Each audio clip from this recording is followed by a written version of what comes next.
So, today we're gonna be going over 2 videos from 2 pretentious dorks.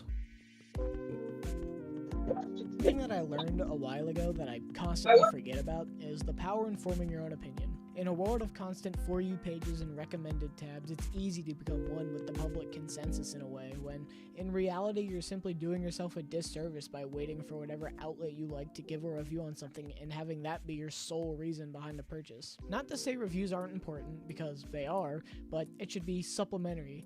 It should only be a part in the process of making a smart purchase. Some of the most fun I've had engaging with art is going out on a whim and experiencing something blind and being able to put my feelings to word, even if critics say it was bad. It was a partial— Wait, so he's trying to say that there's value to critics when it comes to deciding what you're going to purchase, but then says you shouldn't decide what you're going to purchase based on what the critics say? So then, wait. I Which think it's is it? something.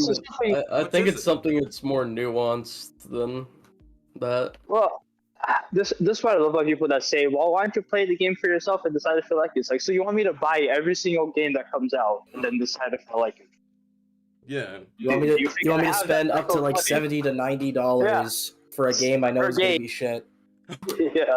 So I gotta drop $70 on the new what is Skull and Bones from Ubisoft to see if I like it or not. Well, that's why game scores have such an important factor on game sales.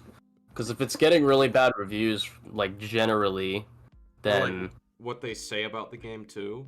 If people are constantly saying that the gameplay is repetitive and it doesn't add anything different or innovative or whatever, then of course people are gonna be like, okay, it seems like the same game I played before. I'm not interested. Now what? Yeah. Do we fault them? No, you gotta play it. You gotta play it. It's like, what? No, I don't. Well, it's like the people think these are movies, right? Where you pay like $15, $12 to go to a movie, and at that point scores don't really matter, right? Because what's 12 to $15? A total of $30 per weekend I'm to pretty watch 2 sure- movies. That's like I'm nothing. pretty- But if I spend $70 per game, that's a little bit more, puts a bigger dent in my wallet. Yeah, at the very least with like a movie, it's like cheap enough that you can say that. Also, a movie's just reliant on the story that you have to watch it. With like a game, you don't have to play it to like tell that the story is fucking dog shit. Yeah. For example, hell, you don't really need to play it to understand if the gameplay isn't that good either. Like, there's something called YouTube. Yeah. You literally watch the gameplay. I would say and it's decide for best. I yourself. mean, in terms of gameplay, I feel like if you've played enough games, you can generally come to an understanding if you might like the gameplay or might not like the gameplay. I still think you should play the game before you judge its gameplay. I mean, Well, yeah, Yeah. judging's a different thing from do I buy this? Yeah. Yeah, if I want to like play it, or if it looks good, or looks like it plays like shit. Like you can tell, you could just like after you play enough games, you could kind of just tell if like a game is like actually good or dog water. You could at least get a general understanding of the gameplay. partial reason for creating my channel, because I wanted to push myself to truly form my own opinions, because the last thing I wanted to do was just feel like I'm only regurgitating public opinion. So what I chose to cover was based on how much I feel like I have to add to a conversation, and Suicide Squad Kill the Justice League is just the thing I made the channel to cover, because for a while I was blindly following public opinion, but once I heard conflicting arguments from people that I knew, I realized what I was doing and chose to instead buy the game and form my own opinion, and in turn make this video. And I actually ended up liking this game, a game that apparently destroyed a developer's legacy and spat in the face of all who came Yes. before it, and I liked it. So that's why I'm here. Yes, you can like Because I bad wanna things. That's crazy. analyze Yeah. Suicide Squad Kill the Justice League, because seeing discourse around this game is interesting, to say the least. This is a game that does have its issues, but it's absurd how people are blowing it out of the water, and to such a comical degree as well. But, just like always, a few things before I start. Do we need like a smug or condescension counter? He's such a I don't know. prick in this video. It's really annoying. Well, starting off, we're already saying Of course, an unlikable, friendless prick like you likes the Damn. Suicide Squad game. Damn. I love Let's how he tone it starts down. this Let's tone out, it right? down. Well, I love how he starts Calm this down, out, right? Common Pleasure. Calm down before I call your dad. after hearing counter arguments from people that I know, I changed my mind. It's like, well, no fucking shit. When you hear something from people that you know and are close to, it's different than just hearing it online.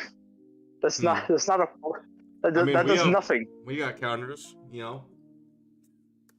You're welcome here, Well, but you know, well, no. SK. The people he knows in real life, they went to debate classes, so that's therefore true. he They can went to debate debate them. class. But They were we on the high didn't go school to debate debate team, class. so they know better. Sure, in the high school, exactly. Debate team. That's Oh so my lord. fucking. Ugh. First, this video will It's be just filled sweat. with Yeah. spoilers, as I'm going to discuss the story and The Grease how I Olympics. believe people are misconstruing Grease it. Olympics. Second, I normally don't Grease like to say run. this, but you're entitled to your own opinion. So if you believe I got something wrong, feel free to correct me in the comments or call me a paid shill. But realize, this video is also an opinion piece, which doesn't make it immune from criticism, but it does mean it comes from my perspective. Last, I'm also not Which gonna can be go into criticized. any of the discourse around the in-game Well, yeah, he said politics, big air quotes, that certain weirdos are trying to use to call the game bad. Okay, so the guy said, "Stay live for another 30 minutes, and I'll be there to cook something IRL real quick." Who, it's the wet 'em up kid? Yup. So he'll be 30 minutes. So, with that out of the way, let's actually start talking about the game, because analyzing it is an interesting task to say the least. Because this video will inevitably become dated as soon as narrative content is added, like in 2 weeks. Anyways, let's talk about the game as it is. No, it really won't, because you're well. It's live us- service. It won't. It won't. Right, and here's why. Because the game is, you have to pay for the game, right? So that means it's a finished product. So you're criticizing a finished product, which means no matter what they add in the future, your criticism of this finished product will still hold up, because you're criticizing just this product that has released. If I'm gonna pay $70 for something, I'd like something finished. Say, oh, they're gonna add more live service. I don't give a fuck if they make the story the best story ever in the live service. Okay, we're criticizing the game at least, because guess what? If I thought the story was good enough that they're gonna charge me $70 for it, you're damn fucking right. I'm gonna criticize this shit. Yeah. Deadshot's supposed to be white? Aren't you supposed to be shutting your damn mouth? Kangaroo-looking ass. Ah, this joke, I can't stand it. You are Australian. After this tutorial, the game opens in a callback to Batman Arkham Asylum, where we're introduced to our squad, consisting of King Shark, Deadshot, Harley Quinn, and Captain Boomerang. From the start, we see how the squad dynamic is going to work out, because almost all Suicide Squad stories work the same way. At first, the squad hates each other and only works together due to the bombs in their neck, but... He just said that all Suicide Squad stories have no innovation.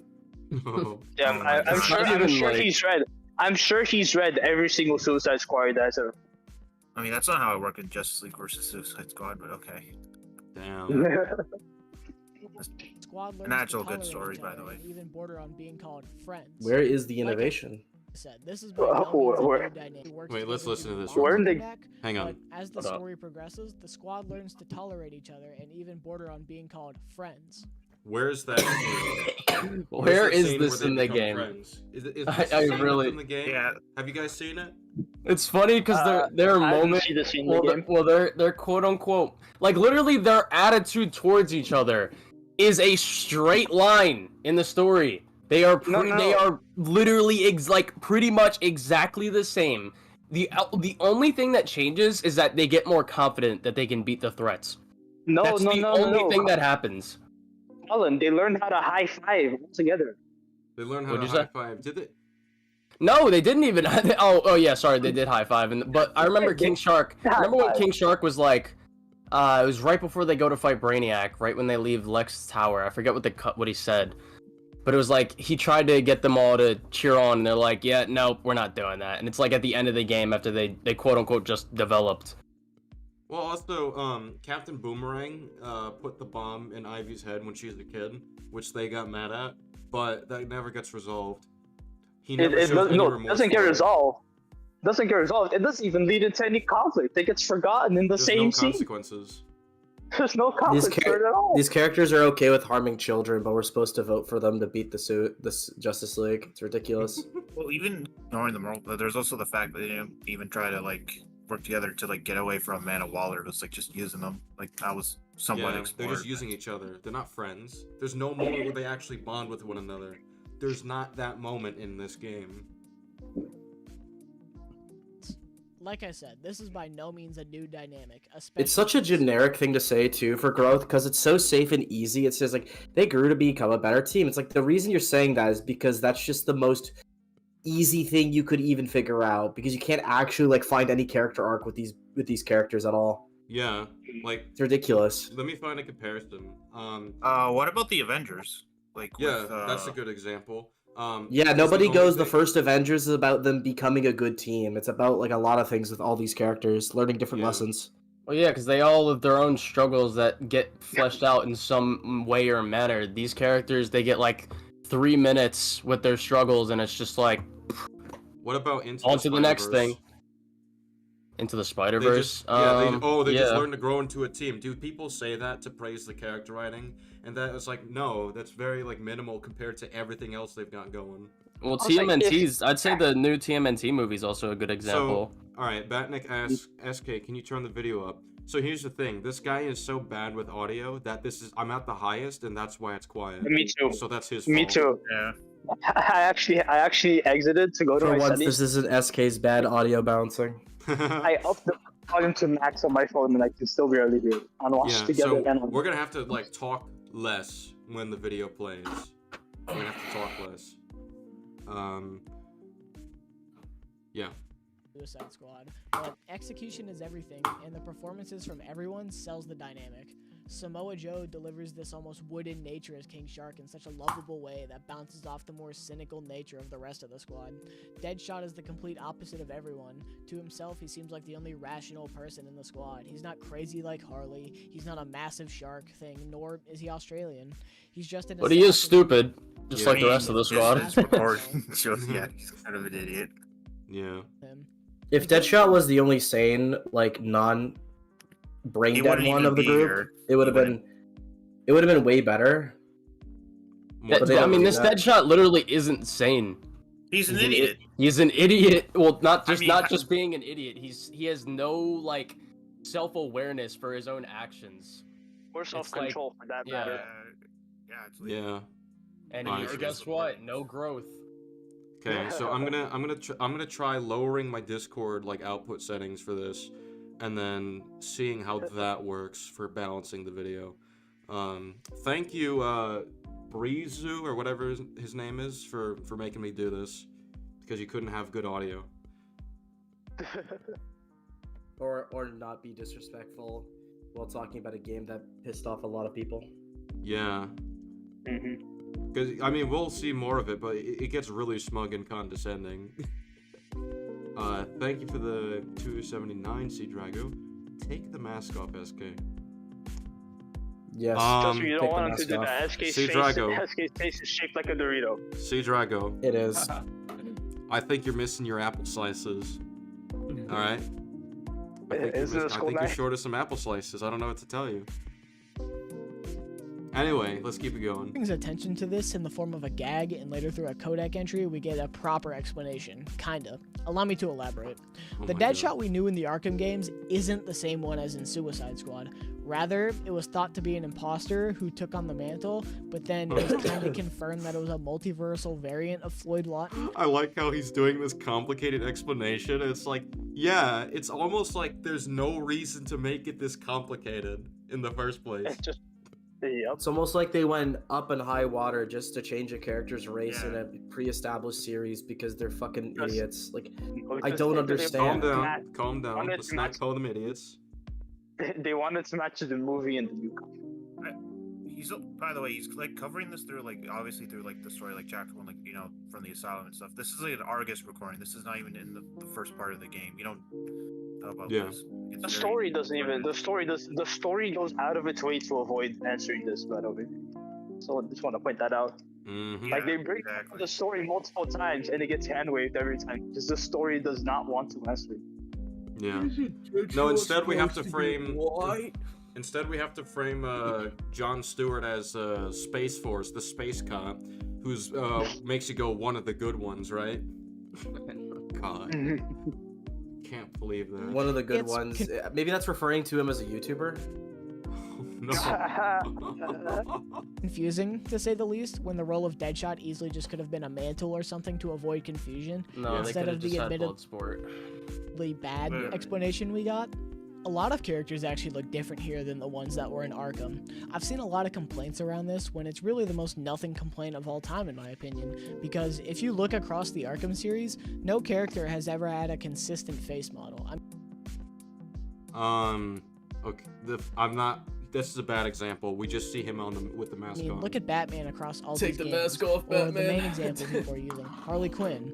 It's a byproduct of using different methods of animation, from facial capture to all-in-engine rendering. I agree it looks different, but like I still notice the same person every time. Like in the first game, she had like a mask on, so it's easier. You have more leeway there. In the second and third game, she basically looks the same.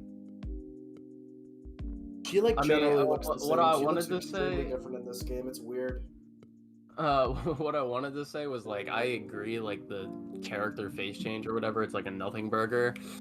But like his example was like City and Asylum. In City and Asylum, his face does look pretty much the same, like even with the cowl on to an extent. It's just like updated graphics, updated art style. I'd say Origins and Night are definitely when they, change. I still don't care in those games, and I really don't care in this game because like what are the other, besides Batman and Harley, I can't even remember who are the other characters from the Arkhamverse. That really changed. I mean, Cash is there. I don't even remember what he looks like really though. This game. Penguin, I guess, right? Actually, does Penguin look the same or different? I don't remember. Oh yeah, Penguin. Penguin looks the same.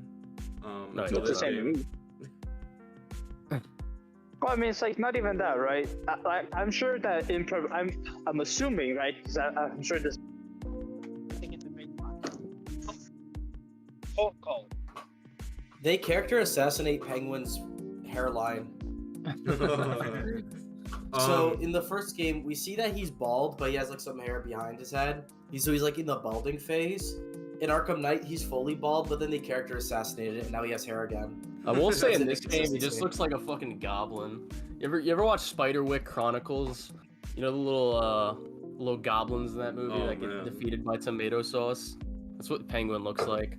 Damn. What's the point of Penguin even being in this game? He doesn't do anything. He makes weapons, bro.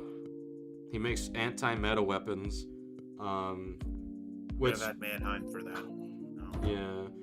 Something interesting that I saw a point that was made. Funnily enough, from Mahler of all people, he brought up that his the building that he's in during Kill the Justice League that you have to go to. So that has like way less security compared to what you have to go through in Arkham City to get into the museum. He pointed that out. I'm like, oh shit, that is damn. Wait, which Making museum? Penguin look stupid too. Oh. But yeah. Which museum? It's the museum in Arkham City.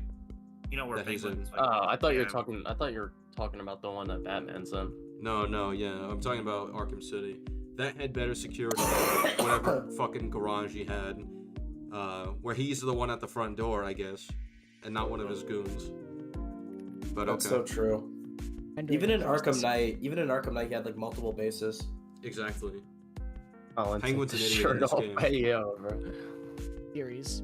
Going back to the squad as a whole, they're all tricked by Waller into injecting bombs into their heads in this slow-motion montage, and then they're sent to the Hall of Justice to set up a home base that you'll use as a central hub, and it holds all the different vendors and whatnot. But looking through this whole introduction, it establishes the thing that I like the most about the game, the backbone, in my opinion, the comedy. The character interactions are really good in this game.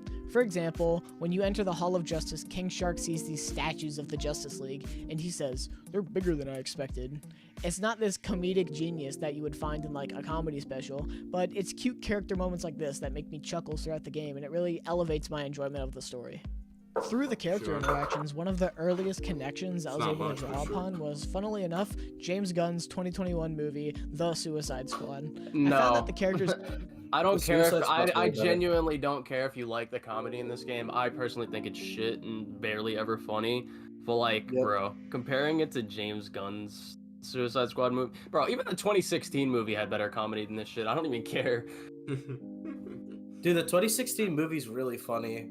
Like, ironically, but still. Yeah. Well, yeah, like the characters are actually, like the characters are actually charismatic, even if they suck. Like in this game, I'm just like, haha, bro, you're so funny, dude. and then they're just like boomerangs, annoying as shit. It's like Deadshot. I mean, that's all like, the writing is, just banter. For the This most is part. Katana. nothing. She has my back. I advise not getting killed by her, because she grabs the souls from the sword of her victims or whatever. Grow a beard. I can't, bro.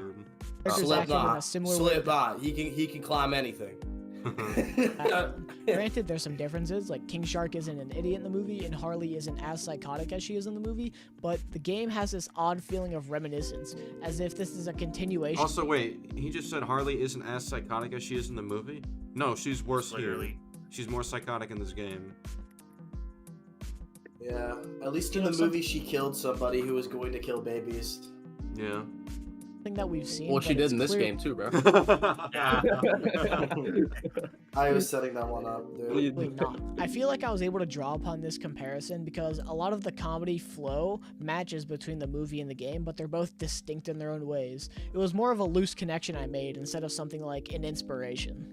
The rest of the beginning 2 or so hours follows this method of kill a group of people, cutscene, repeat, as it serves to follow this flow of introducing different types of missions, gameplay abilities, and then showing you something interesting in between to keep what you're doing fresh. It all culminates into a set piece to where you're Fresh trapped and in a relaxed. Batman museum, and Batman, who is evil now, is hunting you down, toying with you, as if you're a criminal in an Arkham Predator session. I will say, I found- mean, playing this for the first time, the whole Batman sequence, even like disregarding all the dumb shit that this mission is narratively that I went over in my video, and then we went over on the stream. The first time playing this, it was cool, but like after you play it again, it's like whoop-de-doo. It's you can't do anything. You just literally just wait to get knocked out. It's not even that scary. I found this set piece to be really fun because it has this building sense Yeah, of then the tension next that's boss ever- isn't even like a continuation of that. Because that's what I assumed was gonna happen, is like when we actually beat Batman, it's gonna be that boss, but we can actually win it. But no, it's just something way worse. Yeah, does this even prepare you as the player for what's to come? I don't think No. so. No. ever present, despite the fact that it's heavily scripted. If anything, this part had a better atmosphere than the actual boss fight. The actual boss fight is so fucking boring. It's so unscary. It's a moment of horrific levity in a very repetitive game. While I'm talking about the set piece, I want to use it as a bridge to talk about Batman as a whole in this game. I've seen a lot of people, even IGN, use Kevin Conroy's unfortunate passing due to colon cancer as an excuse to demonize this game, saying it somehow disrespects the actor's 30-year career as the character, and it just disgusts me. It does. So if he was alive, people It would have does. said that. So I don't know what your Yeah. point is. Like it doesn't. Oh my god. People They said that Last Jedi objectively- disrespected Mark Hamill's legacy as Luke Skywalker. Yeah. Yeah, so, because like, the it's character not about assassinated being him, alive. in this game. Yeah, why don't, like, It's I just think- even it's a- shittier that he's dead. Yeah, it's Yeah. just she is dead. Maybe they're being a little bit like manipulative, but if you were to play devil's advocate, it's like the problem is that how is his character portrayed in this game? Well, for one, he's Horribly. an idiot. Two, He's a yeah, joke. and then They laugh then at he- him. They celebrate his laugh at death. him. They hype it up. not to mention the character assassinated him like 2 times, like 4 Yeah. times. Even, Four times. even if we ignore if it's disrespectful or not, to Kevin, it is genuinely, inarguably disrespectful to Arkham Batman. That version of Batman was disrespected in this game. Yeah. Yeah, that's the issue.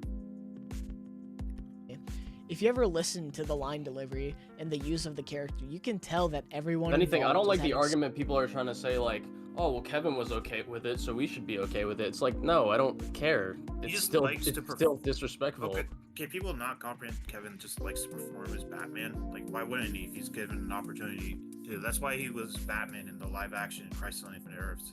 Oh, cool. Well, I I've said can this Batman. before, I said it again. With these defenses where it's like, oh yeah, it's written by the guys who did City and Night, or it's like Kevin, it's like, if it's partially their fault, then fine. They shouldn't made have a done that mistake, too. either. I'm still mad at them then. Like, Yeah, but like, what do you want from me? This still sucks. This is really bad. yeah, but like Kevin's just an actor. It's like he wants to perform as Batman. That's why he took on the role. It's like Yeah, that's not Answer. even the case. I mean, if Even you if want it to was. pull this thing, like, okay, because Kevin said so, we have to agree. He said that his favorite Batman was Ben Affleck's. So is that our? Does that have to be our favorites now? Well, that's like a thing. It seemed like during the later years of Kevin, he started to not understand Batman as much. It was weird, because he supported the decision in Crisis to have him be like this sad loner murderer. I mean, to be fair, I think he wanted to try something different. I think it's fine if he just generally has fun playing the character, and he's just like, you know, he's not too deep into the writing or how they handle the character in a way. I mean, like, I actually don't know how to put this. It's like, no, I see where you're going with this, and I agree. I don't think actors have to think too deeply about what they're working on. A lot of their passion just comes from the process of acting it out. yeah. Yeah. It's also just the case of like Kevin like is just doing this for fun, like we keep saying, so it doesn't really matter. He's not like the arbiter of what is good or bad Batman. He's just the best voice actor for the character. Those are not the same. Those are not even close to each other. They're completely different concepts. Yeah. So it's just really dumb to like try and use him for anything like this. Like, I don't care if he supports the game. It's like, this game still sucks. This game is still a piece of shit. Like, I don't know what to tell you. Having so much fun doing this version of the character that Kevin played for years. When the developers of the game went on Twitter to discuss how much Kevin enjoyed working with them and vice versa, people said that they were lying and started harassing these people to the point to where some went private. And I will sit here and say this now. If you have ever or will ever send a developer or community manager or whoever involved a death threat, you are not welcome here. If a video game could drive you to make such comments to people who were basically just doing their job, you're disgusting. The horrible posthumous treatment of Kevin Conroy aside, the game uses Batman. But like, what about...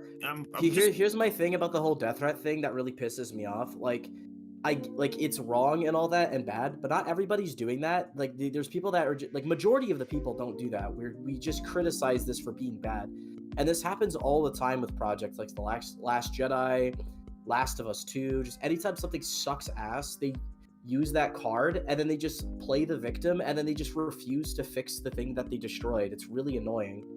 I don't know if it's victim playing because there were actual victims of death threats, but yeah, but that doesn't just mean automatically like you could just get away from criticism and not learn from it. Sure, yeah. Like, you're still here to make art. As an artist, you should still take a responsibility to learn to make the art better. Not just go, guys, there's just mean people on the internet, so that means, like, stop criticizing my game. Because that's clearly why they're doing that. Sure, but I don't think this video said that, though.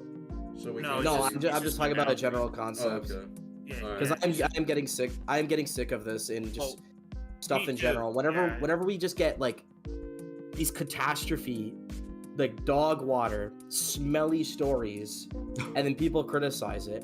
Of course there's going to be some psycho that's going to send death threats, but it's like, that doesn't give you the right to just completely ignore that you just, destroyed a franchise, and like, just sit there and just, not fix it or try to do better next time. I just find that to be ridiculous, and one of the reasons, like, art is, like, falling apart these days. Well, it's also, it's obviously less, major, I guess you would call it, but, like, them, like, just trying to throw shade or, like, throw it away with the death threats. It's like the same thing people do when they're like, oh, if you don't like it, just don't play it or some shit. It's not the same as like, saying that is obviously not the same as a death threat, but it's just the form of, like, just disregarding criticism. It's just like, oh yeah, I did see, like, deflections from, like, one of the devs saying, if I don't see the point of hating on the game, if you don't like it, don't play it. That's a horrible mentality, and I don't mean that's a shitty like, mentality. I don't mean this to be mean or anything, but I think the mentality should be, why is it not clicking with people? What is it that didn't click with people? I think that's key here. You want these people to voice these things because that's my problem as a creator. That's my problem with about just media in general these days. They don't do that anymore, so it's fucking annoying.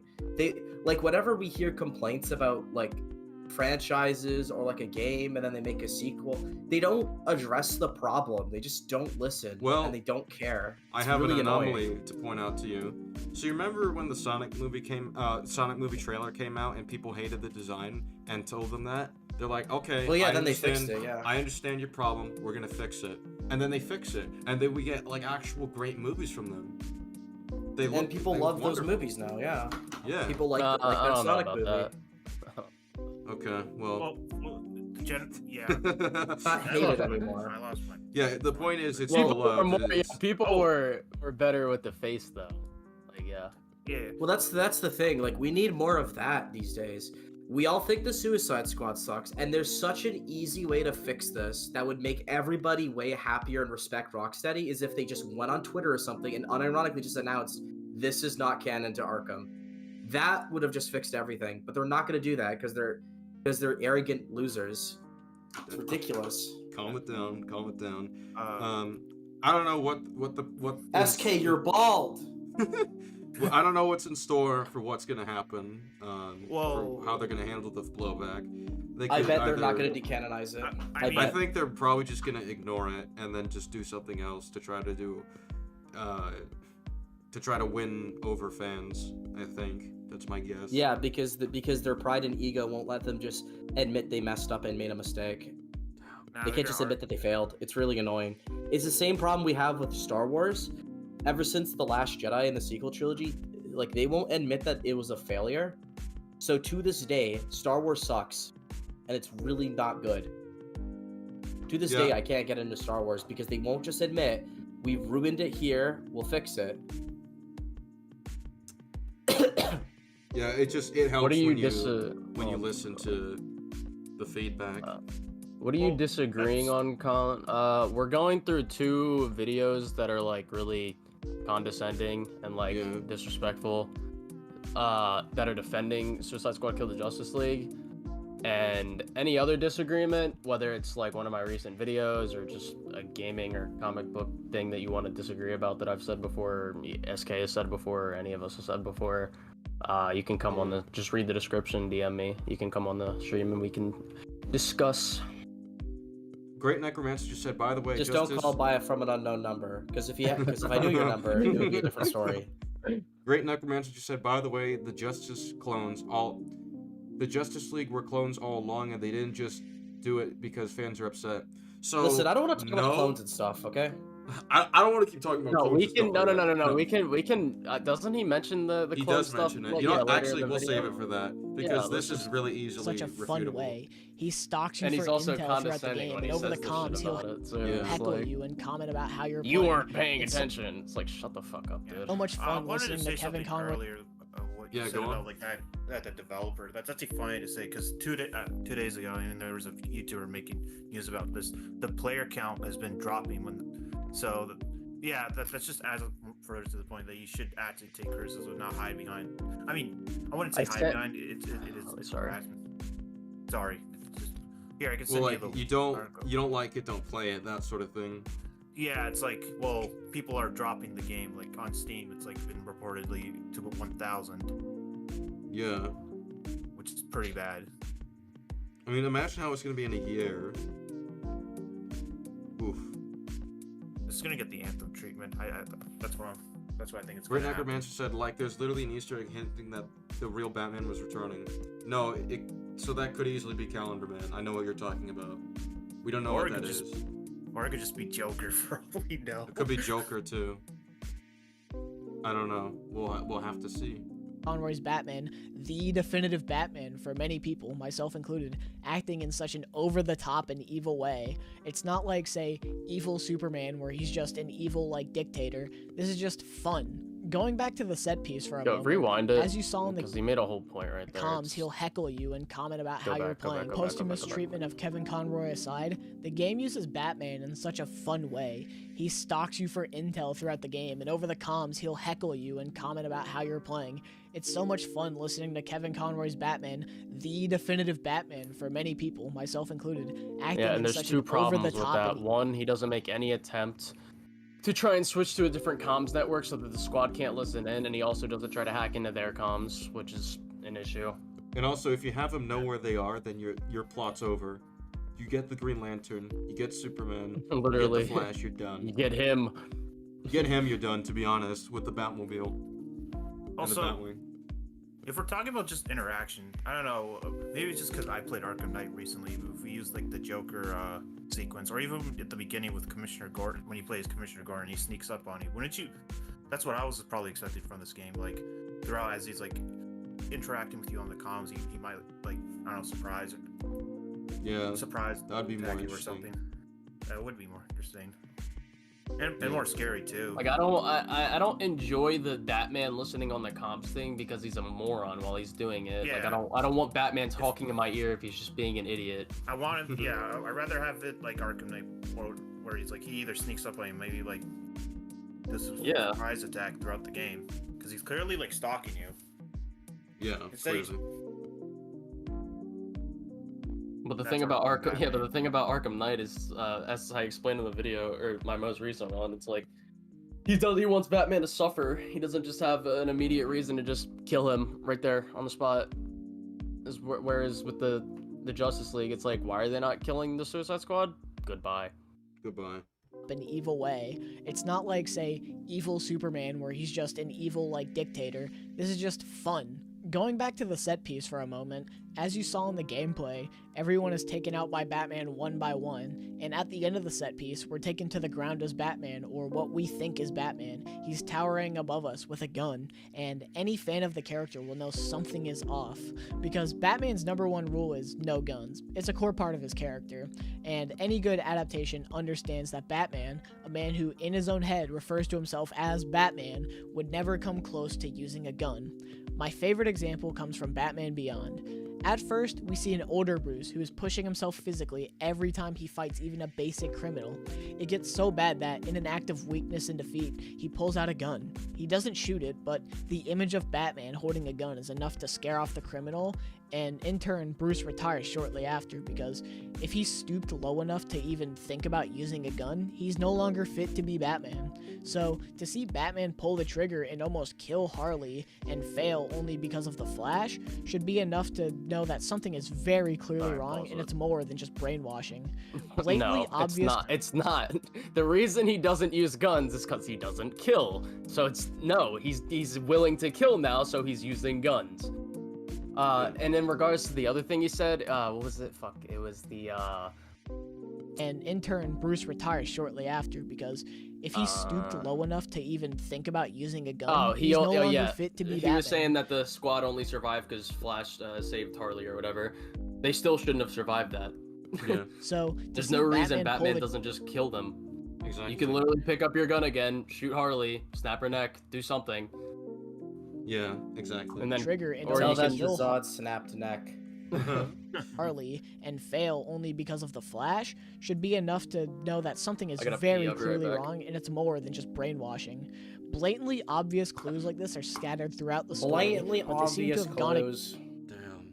ignored for the most part, and it confuses me when people say that this game has an awful narrative and is character assassination, when, at least to me, it shows that Rocksteady is paying attention and that they knew what they were doing, and it felt Wait, did anyone actually say that it's character assassination that he pulled a gun? I'm pretty sure everyone knows that it's because of Brainiac's mind control. So I'm confused. It's literally because of Brainiac's mind control. Yeah. Him pulling up a gun has no hint for him being a clone at all, because it is way more likelier than not. It's just that he's brainwashed by Brainiac. What kind of argument is that? Also, Yeah. why would you want to clone back? That is That's weird. I that is understand- weird. Yeah. Why would you Time to wanna clone a Batman? normal human. Sort of, yeah. fell on the players to pick up these obvious clues, and I guess a lot didn't. But this leads to the Flash being captured, and what I considered the end of the introduction.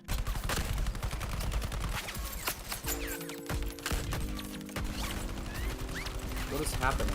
In a game called Kill the Justice League, you actually have to wait a good while before you start killing the Justice League. That's because your objective at first is to try and help the League, since Wonder Woman is still alive When is and that well. in the No, game? that's no. You The never first ever thing she says is your task is to kill the Justice League. That's early on. You're not helping them. But They said capture the Flash. SK, would you say that that's a very obvious cue that he should have picked up on. It was very obvious and It easy was to very figure obvious, yeah. Yeah, it's almost like anybody would have figured out that's the case, and that was the whole point of the game. Man, Yeah. crazy. It's almost like somebody has the paying attention skills, and it ain't the haters this time. In a game called Kill the Justice League, you actually have to wait a good while before you start killing the Justice League. That's because your objective at first is to try and help the League, since Wonder Woman is still alive and well. That's just blatantly and you're wrong. Oh my lord, I hate that. working towards You a only common help goal. Flash once, and then like the rest of the game is doing a bunch of stupid tasks until the Justice League somehow dies. Oh, but she's doing it out of the goodness of her heart and because it's her friends, and it's the right thing to do, not because there's a bomb in her neck. Wonder Woman isn't really in the game a whole lot, but when she is, it's somehow the best possible version of Wonder Woman. She's a warrior. She's a peaceful- racist. Yeah, she's literally racist. She She says to a doesn't guy like who's things part that of are a humanoid not king. like her. He literally says to a guy who's part of a humanoid shark race, "I will not take a lecture on morality from a shark." That's textbook racism. Even in outside universe. of that, She's she's also- not. Well, yeah, even outside of that, she's not compassionate. She's not nice to anybody. She's just not Wonder Woman. She doesn't throws a act like giant Wonder Woman. container in Lois Lane's building. Yeah, on she's her a floor. She's Which basically risk- endangering civilians. Well, yeah, she does that for no reason. She doesn't need to waste time putting the squad in the crate and throwing them away when they're easily just gonna get out of it. I literally don't know why she wastes time doing that. Not only That was like on the does she do 10th that- floor, so that could Yeah. definitely kill them. Or Well, the it fact, was. or the- Not only does she do that, but she risks Lois's safety doing that for no Yeah. reason. The one who's Even- responsible for getting information to the public, that's needed. yeah, but even ignoring that, it's like, oh, you mean the same person that 3 weeks in didn't decide to come up with a contingency to try to capture the other leaguers? Yeah. Remember how condescending she was to Batman during one of those voice calls? Where she's like, I don't remember. I actually. thought you were I don't smart, Batman, for a human like you. Blah, blah. Like, she sounded super smug. She sounds as That's smug as not- this guy. No wonder why he likes her. Did she Oh, say for a God. human? I genuinely don't remember. Yeah, I don't was think like she in- said- I don't think it she was said. in I the know what you're other one talking called. about. I don't know if she said for. no, not in audio, but I It was think you're when- yeah, I it think was she's when- referring to like him trying to talk Bruce to stand down or whatever. When Bruce is Yeah. like either join us or leave. Yeah. Yeah, for some reason she was like rude and condescending to him, and I'm like, bro, what? Why? That wouldn't even help anything. You can't like piss him off. He's mind controlled. So he seems like an obnoxious bitch for it. That's it. Damn. What do y'all think of Green Lantern though? He was the Best character hero. in the Best game. character. He was the true hero. The green light speed. He did get character assassinated when he lost, even though he would be too stupid to. But he was pretty good. Yeah. Exactly. And is actually portrayed with some depth, unlike the bloodthirsty versions of the character post New 52, nor is she wooden What is like that? Gal Gadot's performance as the character She's that made a not as bad as this bad adaptation. So now good. New 52 is not as. I'm sorry, this version's way worse than New 52 Wonder Woman. lot of people I know think of her as boring. In the few scenes that she's in, Wonder Woman acts as this symbol of humanity, the one person you would look to in a situation like this because she's the last remaining hope for the people, and she encourages the The suicide. last remaining hope for the people is a racist. Yeah, for some reason. Yay. Suicide Squad to become that beacon of good in a time of evil. They Wait, don't good. No, listen no, go because back. You would look to in Bro, a her situation introduction like Wait, this. is shut up. The last remaining hope for the people, and she encourages the Suicide Squad to become that beacon of good in a time of evil. No, where? When does this happen? No. She says, "I thought you couldn't do anything. Prove me wrong." And then, Well, no, hold on, not that. Well, we already know why that scene is bad, and they just completely, it's a scene that comes out of nowhere. The characters just progress and change out of nowhere, but then they immediately regress and then just character assassinate all themselves. And then, wait, rewind it again. What he just said again. The one person you would look to in a situation like this because she's the last remaining hope for the people, and she encourages the Suicide Squad to become that beacon of good in a time of evil. They don't listen. So pull up the. Hold on, I'm just gonna do it on my stream. what are we pulling up? I'm just gonna pull up the scene where she's like, actually, I'll just say the dialogue. The dialogue is just like, she's like, if I actually thought you'd do anything good, I'd tell you to help people. and then it's just like, but I have other people that need my priorities or whatever, and it's just like, okay. So then you mean why are you Oh yeah, talking- so she is like in the- condescending in the about it. demo. Yeah, It's almost like she doesn't believe in people. And also, I'd like to mention that literally her introduction to this game is literally she attacks the squad for basically no reason. Alright, I'm back and I'm fucking pissed. What does this motherfucker say? She, No, Well, she let's doesn't just attack listen to the no, last no, no, statement. no. Well, she doesn't attack the squad for no reason. Why she attack them exactly? Cause she thought it was Flash that entered the thing, and when she saw that it Yeah. wasn't Flash, that means something happened. To yeah, that them, would make so. sense. Like bad guys in their Hall of Justice would make sense. Yeah. I mean, for a character And about she interrogates, compassion, she like Boomerang. automatically going straight to attacking them doesn't really seem in There's certain character at all. tones. Well, hold on. Not to mention they attacked first. Actually, I think Yeah. Deadshot was fired at him. Well, no. She like lassos fucking Harley and like flings her around for doing nothing. I mean, they She doesn't escaped even, like- prison from her perspective. They already did something. I have a disagreement that wants to join.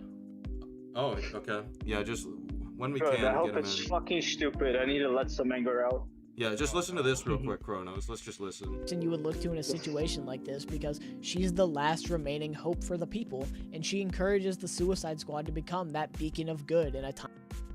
The I'm an fuck evil. she Oh my does. lord. She tells Yeah, them I to think you fuck gotta- off you gotta every click- single time she meets Until them. she's dying. I Yo, guess. kick people from Until the she call dies. if they're not Yeah, Paragon's not here either. So. She I she made some tells them room. she tells them to fuck off. She tells them to go away. She tells them that she doesn't respect them every single time they meet. She So only she does it fucking in the dies. end, like when she's dying, in that very forced scene. That scene that shouldn't even happen. Yeah. Because it contradicts The scene where they put Everything. themselves on the line to save her. the scene. Under threat of The death. scene that contradicts their characters, her character, how kryptonite works. Yeah, I Ugh. love that scene. Yeah, let's go. Great scene. Wait, I Seventy just bucks. I just realized, SK, you said like they escaped prison, but like, would that even matter? Because I was thinking about it. Would that even matter if she escaped prison? If it's like an alien invasion at this point, like why would you want them to stay in prison where they're trapped and will have more Because chances of they being killed? access the watchtower.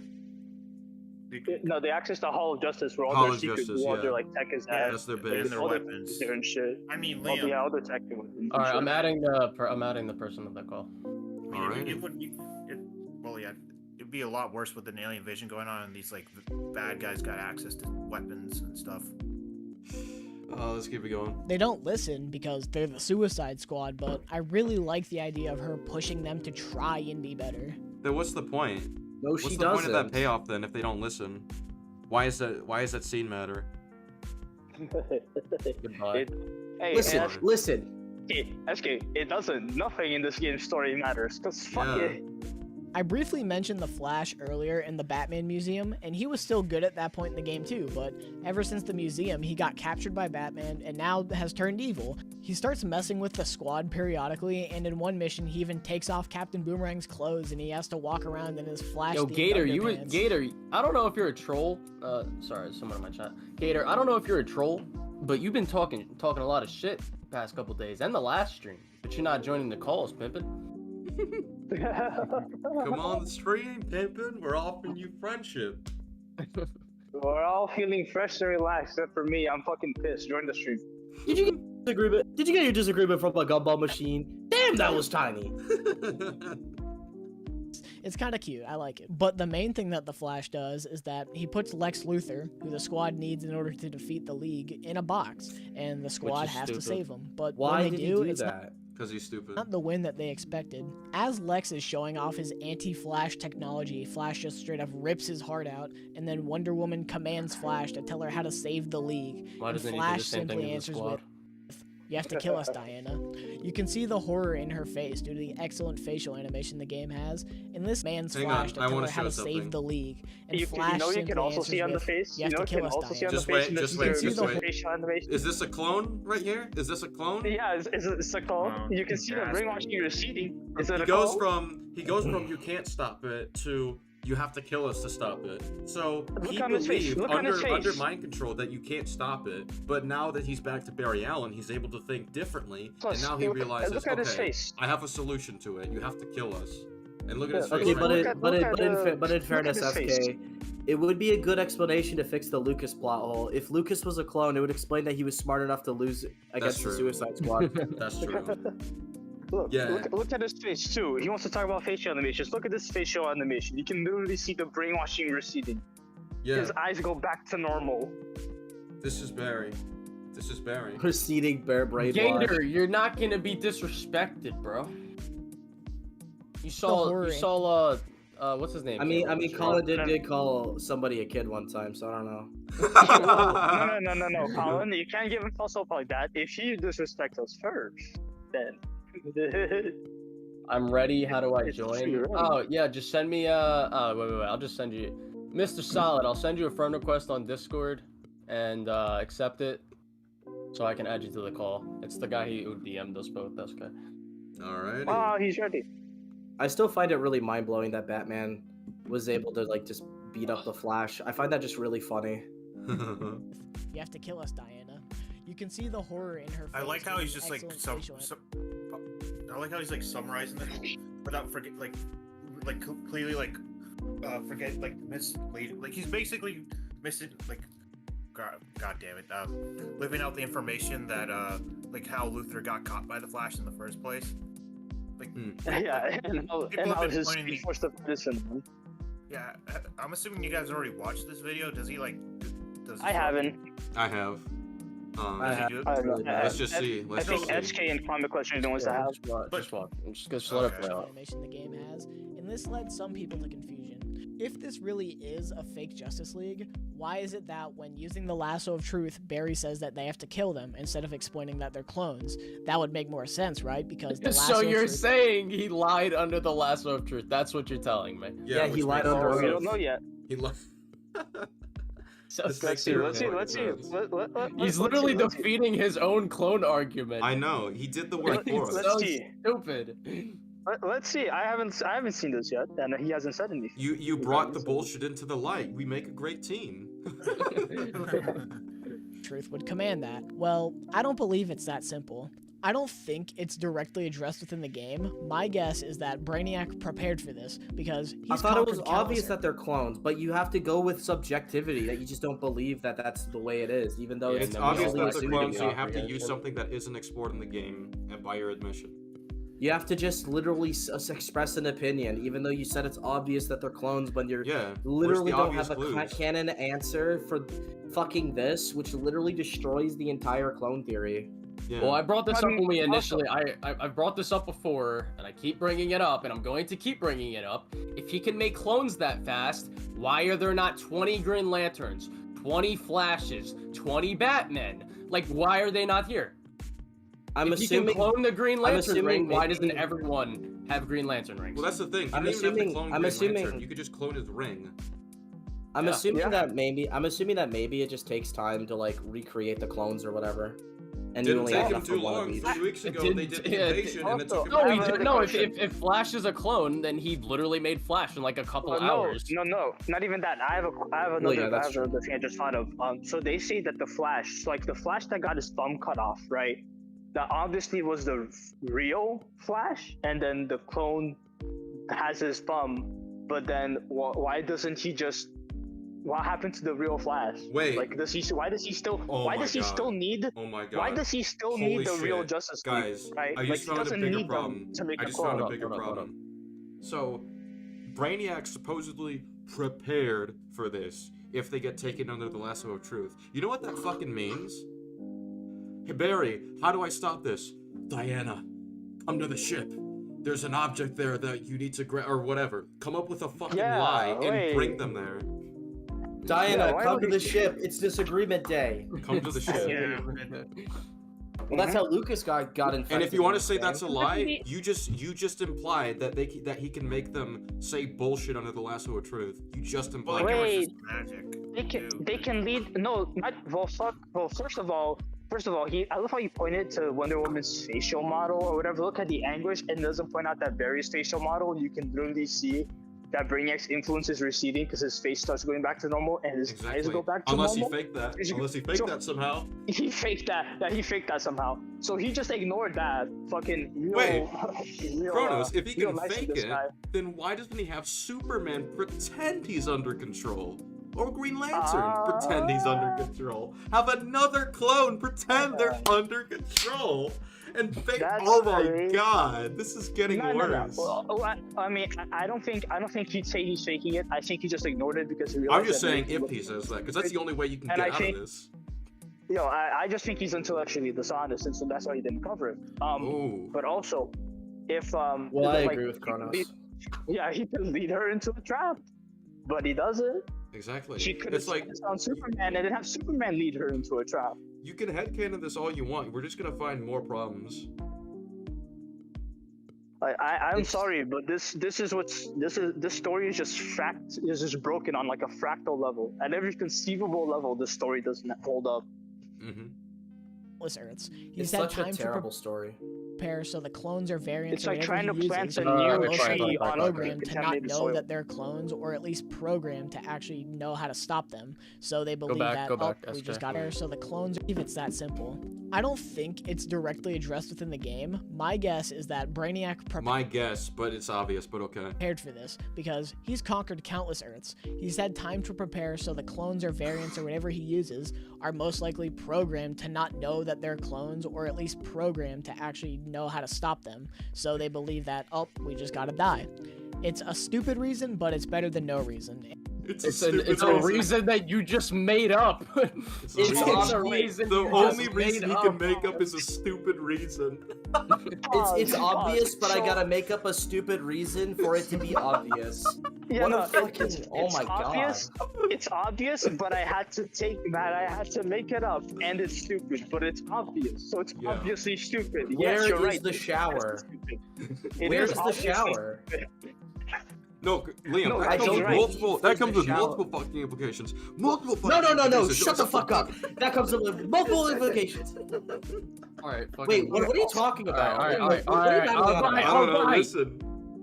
I don't know, listen, Colin. Dumb explanations are all too common. Just ask how to stop you gotta them. listen to this. So they believe that, we I just don't know, gotta listen die. to it. It's a stupid reason, but it's better than no reason. And in a world of superheroes, dumb explanations are all too common. Oh my god, that's a blanket. That is a blanket statement, not specific. And if it is a dumb explanation or it's bad in another superhero project, that is also bad. Let me just take a really stupid question that I've heard before. Why did Riddler flood the city? Now. What's the reason? What's the clear reason we can give for this? I don't know, bro.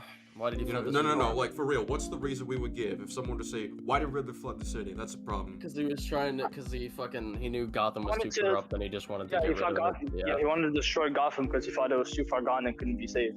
Mm-hmm. I mean, in fairness, SK, if I was actually to do a serious response to that, I would just go, I don't know, listen to the movie. I don't know, listen to the movie. Watch the movie. It explains pretty clearly there. No need for you to guess about it. Right. My point is, we just gave a reason that is based on his actual character. That's not a dumb reason.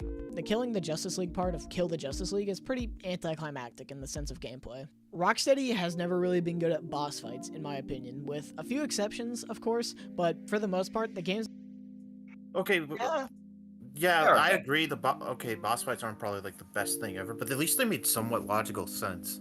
Like none of the boss fights in this game doesn't make any sense at all. Like with just Flash, you just shoot him with, or with Superman, he's just an idiot, not trying to like one shot him, or even like GL, he's just standing there, blind there, it just uses his constructs, like. Bro's not even like it's like Bro's zooming around, dodging and shit. He should be almost as Flash. So he should be like flying around, dodging shit, and summoning guns and vibes all over the place. Just shoot around, fly. Sorry, go ahead. I was just gonna. Sorry for interrupting you, Kronos. I was just gonna say, let me just use an example. The Arkham Asylum Joker boss fight. Yeah, I don't think it's a good boss fight, but it makes sense. In the sense that like Joker's just trying to get the attention, he wants the attention, right? So him doing that in each time, at least that makes somewhat more sense than what happens in this game. right? Not alright, because like for the Flash, he can do what he did to Luthor, where he just fucking rips their heart out before they can use the speed device, the anti-speed force device or whatever. Superman can just fucking fly up super high where their bullets like can't hit them, and they just fucking laser beam them, snipe them with laser beams from like orbit or some shit. And then Green Lantern can just be flying around shooting laser beams. There's no reason to like summon a whole bunch of guns and just fucking float there to let himself get let himself get shot. But after we kill the Flash and Captain Boomerang whips it out to try and piss on him, Green Lantern shows up and tries to bring us to Brainiac, but a multiversal tear is open and we get sent to Earth 2. It's barren, scorched Earth, nobody's left except for one man, Lex Luthor. We find him here, but we hatch a plan to bring him back to Earth 1 so that we have a better chance because he's seen what Brainiac can do, so he can help us more than the original Lex could. This leads to the discovery of a couple things. We learn that Lex from Earth 1 was actually communicating with this Lex Luthor in order to stop Brainiac, and we also learn that there's And was still stupid enough to die from the Both Flash. of this information isn't told till later in the game, but I figured it'd be easier to bring it up now that I'm talking about Lex from Earth 2.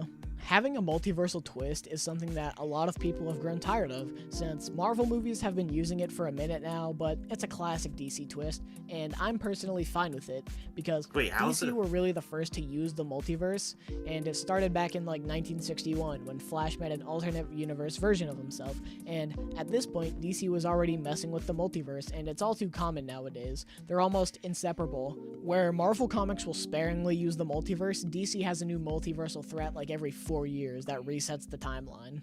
Anyways, now that the squad has brought Lex Luthor from Earth 2, who I'll just refer to as Lex Luthor for simplicity's sake, to Earth 1, at least the Suicide Squad doesn't inform stop that Waller about his multiversal presence threat. and start working as double agents now. Waller has the squad look around Metropolis for materials to fight the rest of the League, but Lex informs them of a hidden bat vault underneath Wayne Bank in Metropolis because, of course, Batman has one here. We see Wonder Woman has already beat us to the vault. She's making a kryptonite shield. She's preparing for the worst. It's a nice bit of character building. Prepared for the worst, even though this is 3 weeks later. 3 weeks in. Out of a character we don't really see all too often, but because of how good the performances are in this game, And from she's everyone, racist to a shark. we can see and hear the pain that Diana is going through. She knows she's gonna have to kill what she believes are her. But I swear to God, if rubble falls on her, friends, I'm gonna start noodlesing out. maybe even her family to an extent. Can't scale But the after rubble. Wonder Woman leaves, the squad Honestly, at some point at League, we gotta show the whole thing to Paragon. Man. gets what they were looking for. A Oh, yellow I kinda lantern wanna see the battery whole that thing, 'cause I Batman joined was late. holding Oh, onto you in joined order League to too? Okay, yeah, we gotta stream the whole thing one day in League. It'll get everyone. defeat Green Lantern in case of an emergency. And Get that your brings me popcorn. to a common complaint that I see that is easily debunked. I'll use this example from sorry. the comic Oh, strip is that it Batman easily was holding debunked? onto Skip Hold in on. order to defeat Green Lantern in case of an emergency.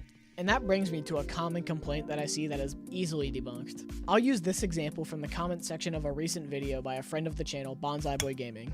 In his most recent Oh, the video, other I left dickhead. a comment saying, if Suicide Squad is so good, Ball why sack isn't boy there a gaming. Suicide Squad Hold on, let it Okay, talk. 2? And it was an obvious joke comment, but He goes off some bigot like tangent about feminism and shark apparently being.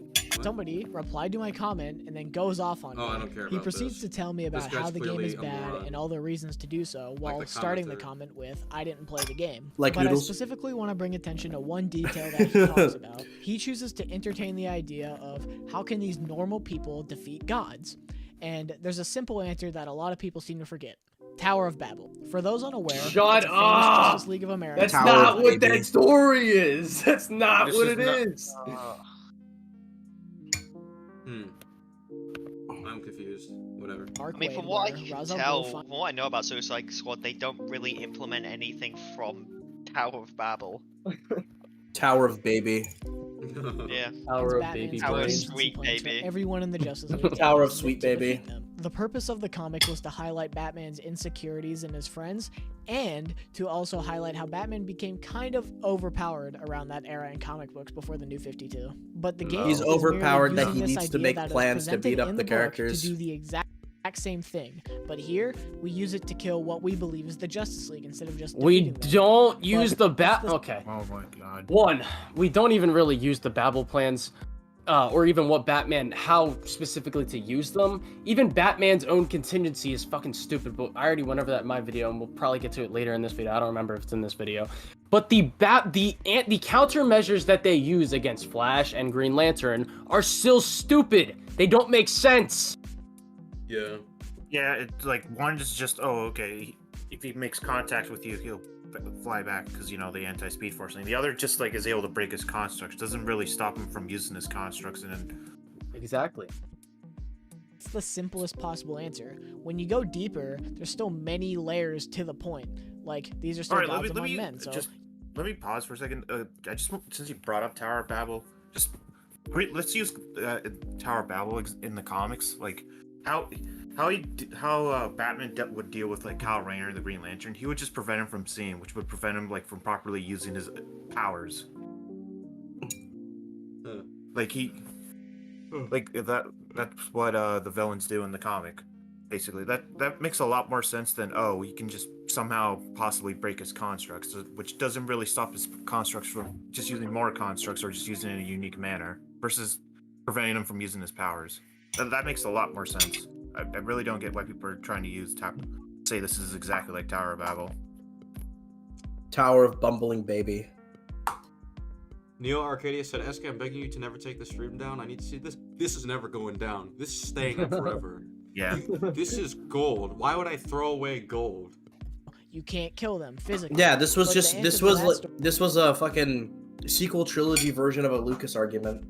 David and Goliath. But like actually good though. Actually good. We actually lived up to the original. Think about it, right? Think about how crusty Lucas has gotten. This has reached that level.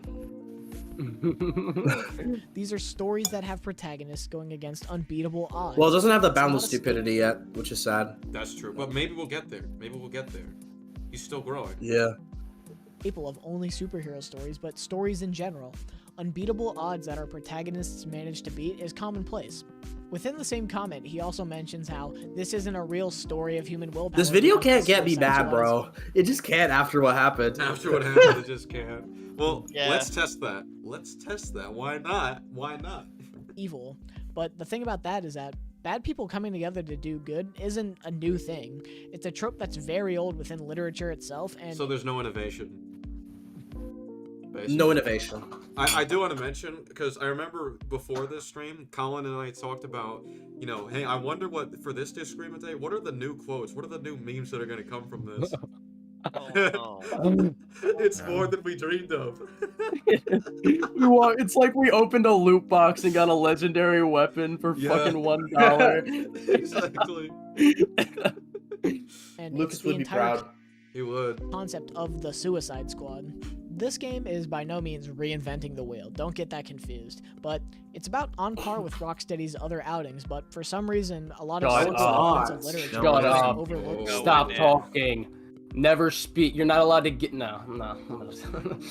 Or disregarded over some misguided hatred or willing ignorance towards the game's obvious narrative choices.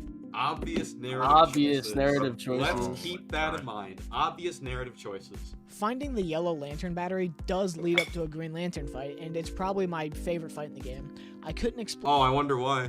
Why on like a specific level, but one reason that I think I like it's because it's Lucas, bro. Yeah. Mechanic. Throughout the game, the bald certain missions lantern. have this modifier called Psyched Up, where it gives a certain character a boost in XP. It's optional, but for stuff like bosses, it correlates to what character should be the main most dangerous character part about the boss boss fight. was the innovation.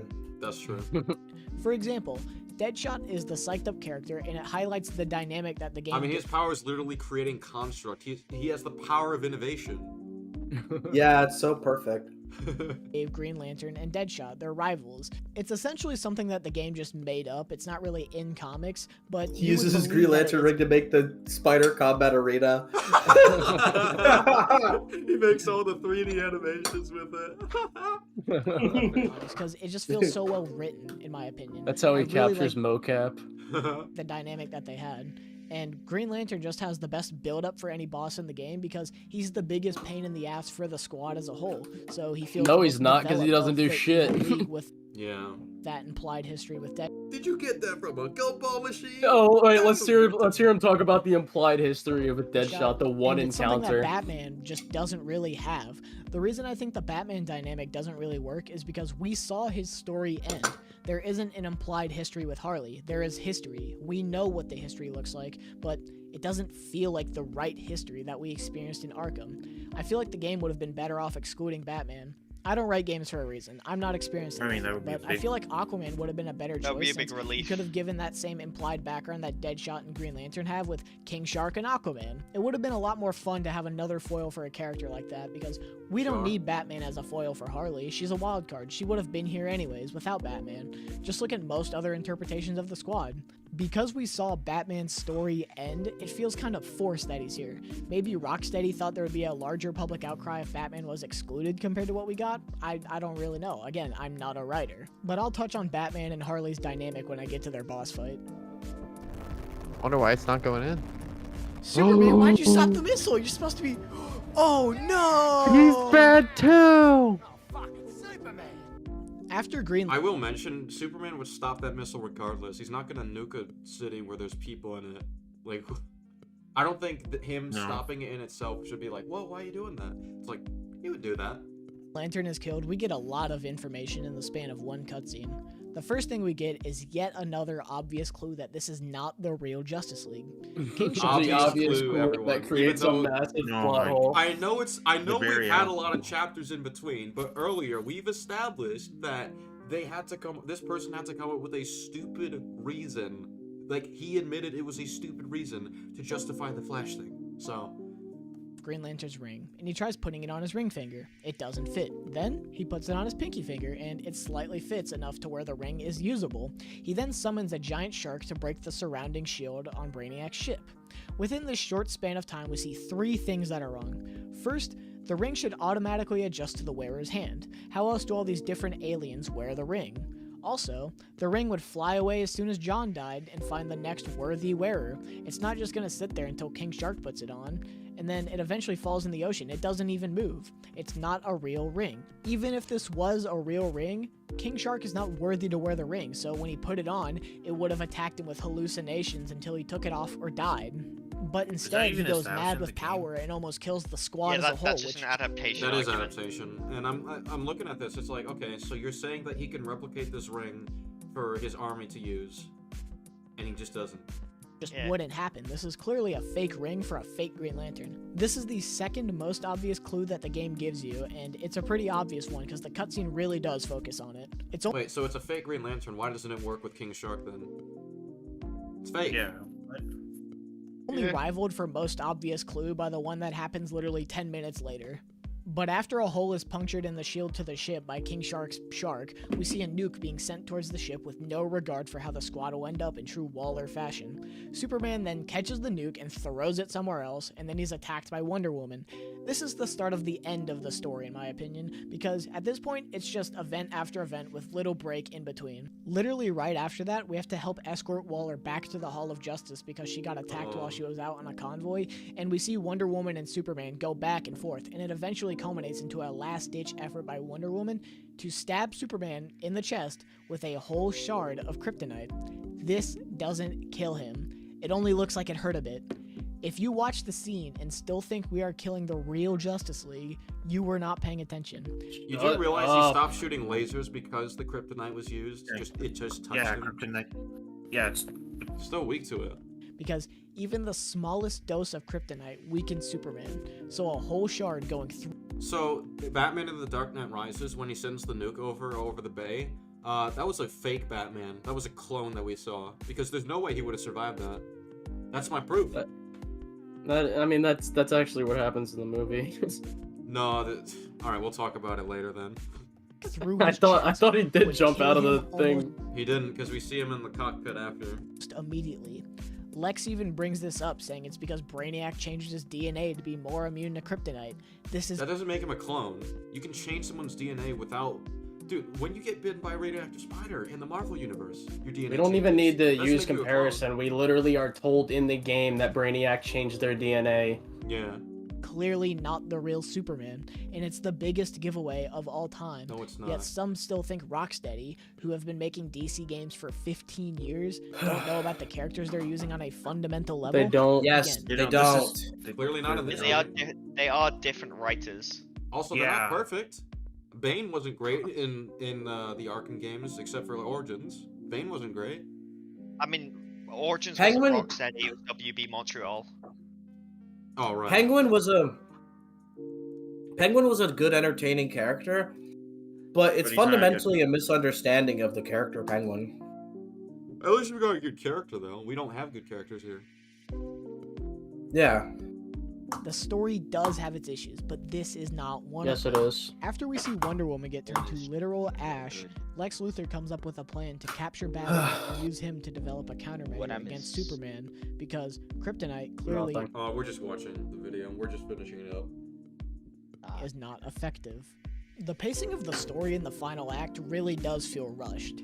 Maybe not to the same extent as Spider-Man 2 did, but it So really summary- does. Oh, It's worse than Spider-Man It's 2. Way worse than Spider-Man 2. And Spider-Man, Way and back in the day, I thought Spider-Man 2 had one of the worst third acts ever, and they blew me away with this game. Yeah. Does feel like things are just happening so we can get to the point of killing the rest of the league. It feels like a byproduct of using Batman's famous power of backup plan and Deus Ex Machina in order to progress the final third, because the answer to a lot of the problems is Batman has this, or because he's Batman. Here is where I feel like the writers leaned a little too far into this. This is my least favorite aspect of Batman writing. I hate when he just has Deus Ex Machina to save him, or he has backup plan that we didn't know about. It is a problem with Batman stories if he has some crazy out of this world plan for literally every situation. But most of the time, he has years and experiences for reasons why he makes these kinds of contingencies. Not to mention some of them are just like he gets help. Like for example, the Hellbat armor. That wasn't something he made on his own. He had like help with Superman, like provide him the material to make it.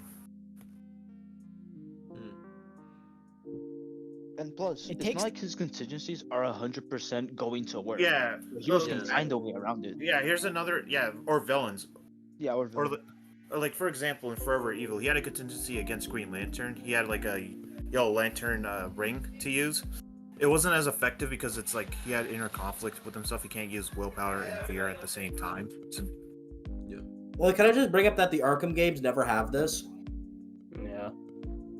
The most Batman has prepared is for villains he's already fought before, like he knows how to, encounter Bane, or how he should go about taking him on in a fight. Or like when he gets shot by Jason, he has something that like heals his wound or whatever. It's like that's a basic contingency for something that could very likely happen, right? Like if you have a contingency for something that's like could obviously happen, that's not a problem. But if it's like something out of this world, like let's say Superman first comes to Earth and Batman already knows how to fight him, then yeah, that would be a problem. I mean, it's like I think in the Tower of Babel, I think it's called, the comic or whatever. Like, isn't his contingency for the Flash a bomb that will explode if he stops running? But like, there's nothing that prevents the Flash from just vibrating through the bomb. No, there is something that like if he vibrates out of it, I'm pretty sure it blows up immediately. that's in the animated movie. But yeah. Oh yeah, I mean. Yeah. I mean, Batman even knows there's flaws in his own contingencies because he counters his own contingencies in the movie. Yeah. Also, it's not like. Actually, hold on. I'll be back. Just continue. I'll be right back. Takes the fun out of having your hero react to a situation in a normal way because, if he just has a backup plan for everything, he doesn't have to worry about any potential danger. Luckily, Anyways, that's never in we the find Arkham series. Batman's hidden lair in Metropolis with the help of Gizmo, and we have yet another fun Batman set piece. We see Batman's final message to Tim and how he devised all these countermeasures for the League, and then we have to go through this Batman horror fear toxin set piece where the characters battle their own internal issues. It's fun and I love it. However, the level does end with you fighting a big fear toxin kaiju Batman. The fight is not as good as Green Lantern's, but it's fun in its own right, and I don't think No, it's not. It all makes sense from a narrative standpoint too. Because No, it doesn't. Okay, No, no, it really it doesn't. It doesn't make sense from a No. narrative standpoint at all. The fight being fun is like, yeah, he can find the fight fun. Saying but it does makes not sense from a doesn't make it narrative true. standpoint. Can you explain why? Let's see if he explains it. characters are high on fear toxin, so they would see Batman as the fear toxin monster. That's how we saw him at the end of Arkham Knight. That doesn't. So he would body them if they're under fear toxin. Yeah, so they should be cooked. Yeah. That doesn't Yeah, explain they how should they be. How would they win. get through? How would they get over it? Wait. That explains why they see Batman this way. It doesn't explain why they win. Yeah, that doesn't explain why they win. Right, so that's just his form when you're high on fear toxin. It makes sense. After the fight, the squad captures Batman, and they use him Yeah, to but what devise about a my everything God, else? pause, Does that make pause. sense? Wait, pause. I love how he earlier said he has an issue with Batman being the Deus Ex Machina pulling shit out of his ass. Well, literally. Yeah, but when he's been Harley doing does it this on the spot with nothing yeah. pre-established, That's no, fine. that's Okay, just that's yeah, fine, bro. Okay, so I can clearly see from this. He has poor summarization like of the plot. Like he's completely missing out intrinsic like details that people have been pointing out as issues. Like for example, Act 1, he just skips over the fact of how the Suicide Squad got into Metropolis and how that doesn't make sense, or how they were like strapped and drugged with C4 explosives, you know, on the train, or even with Lex Luthor, like how Lex Luthor was gonna fight the Justice League, didn't even have the anti-Flash Speed Force device on him. That's how he got captured. Exactly. Or set to Final automatic. Measure against Superman. Yeah, but It's gold kryptonite. did you We just go use to super debate kryptonite. school? If you ask me, it should have been pink kryptonite. Real Superman fans, you know what's up. Anyways, Batman is then taken to a park bench and Harley gives this lecture that feels out of character, not because she has no moral stance against Batman because she's a bad guy, but rather because this doesn't feel like the Arkham version of Harley Quinn. It feels like a different version, not the glorified sex object in Asylum, the bumbling idiot in City, or the more tolerable version in Night. It feels like this version of Harley came directly from a comic or a movie or something. This isn't the Arkham Harley. No, shut up! You're so stupid! Shit. Oh god. I can't even think right now. Harley is way more accurate in the fucking Arkham series than she is here. Yeah, what? Damn. Because before this game, she wasn't really a character separate from the Joker. And her In Arkham, quote-unquote development of separating from the Joker is literally done off-screen. Yeah, It's no so reason. fucking It's not stupid. she more or less... Even as... She decides, oh, Batman, he's good underneath. He's not all that bad. He's a softy or whatever. But then kills him for no reason. It's also Like, bro, it's out of character based on the fucking They literally- entry, the codex entry for Batman that she wrote. It's funny. Yeah. Well, the funny thing to me is like, even the satirical show, fucking Harley Quinn figured out how to do the separation from the Joker thing with actual That depth. was way better. This was. Well, I trash. just want to bring up that it's like she's not a character without the Joker. It's like, dude, Almost one like of the first the first DLC storyline in the Arkham games is literally about her without the Joker. Her dealing with no joke. Yeah, like Harley Yeah, Quinn's the revenge. The one where she Oh, beats yeah. him. Yeah. And Arkham Knight. Also, I don't see how this version of her is like similar to the comics. Like she's Well, sadly, she is. well, nowadays. I mean, even nowadays, she's like she doesn't try like even. No, like let me get like in Justice League versus I think I have to double check, but I think even Justice League versus Suicide Squad. In that story, when the Justice League were at a moment like mind controlled, yeah, it's actually a good story. She doesn't even she doesn't try to kill the Justice League. I think. More or But less she goes for revolved other around options, but the Joker. Even though here, she doesn't even mention the Joker I like could a be single time aside from maybe a throwaway piece of dialogue. It just feels odd, and it goes to show that none of these Arkham games were truly planned out from the start, because why What? would... No, it's just this game. what? Oh, No, no, this this game? game wasn't. Yeah, Keyword, this game.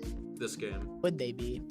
Arkham Asylum was really just a one-off that got turned into a series. that's No, a it wasn't. fucking lie. That is a You You literally have lie. a city like Easter Yeah, egg. It has Easter Arkham egg. City. as Find an Easter egg. Arkham They have City. the plans for it.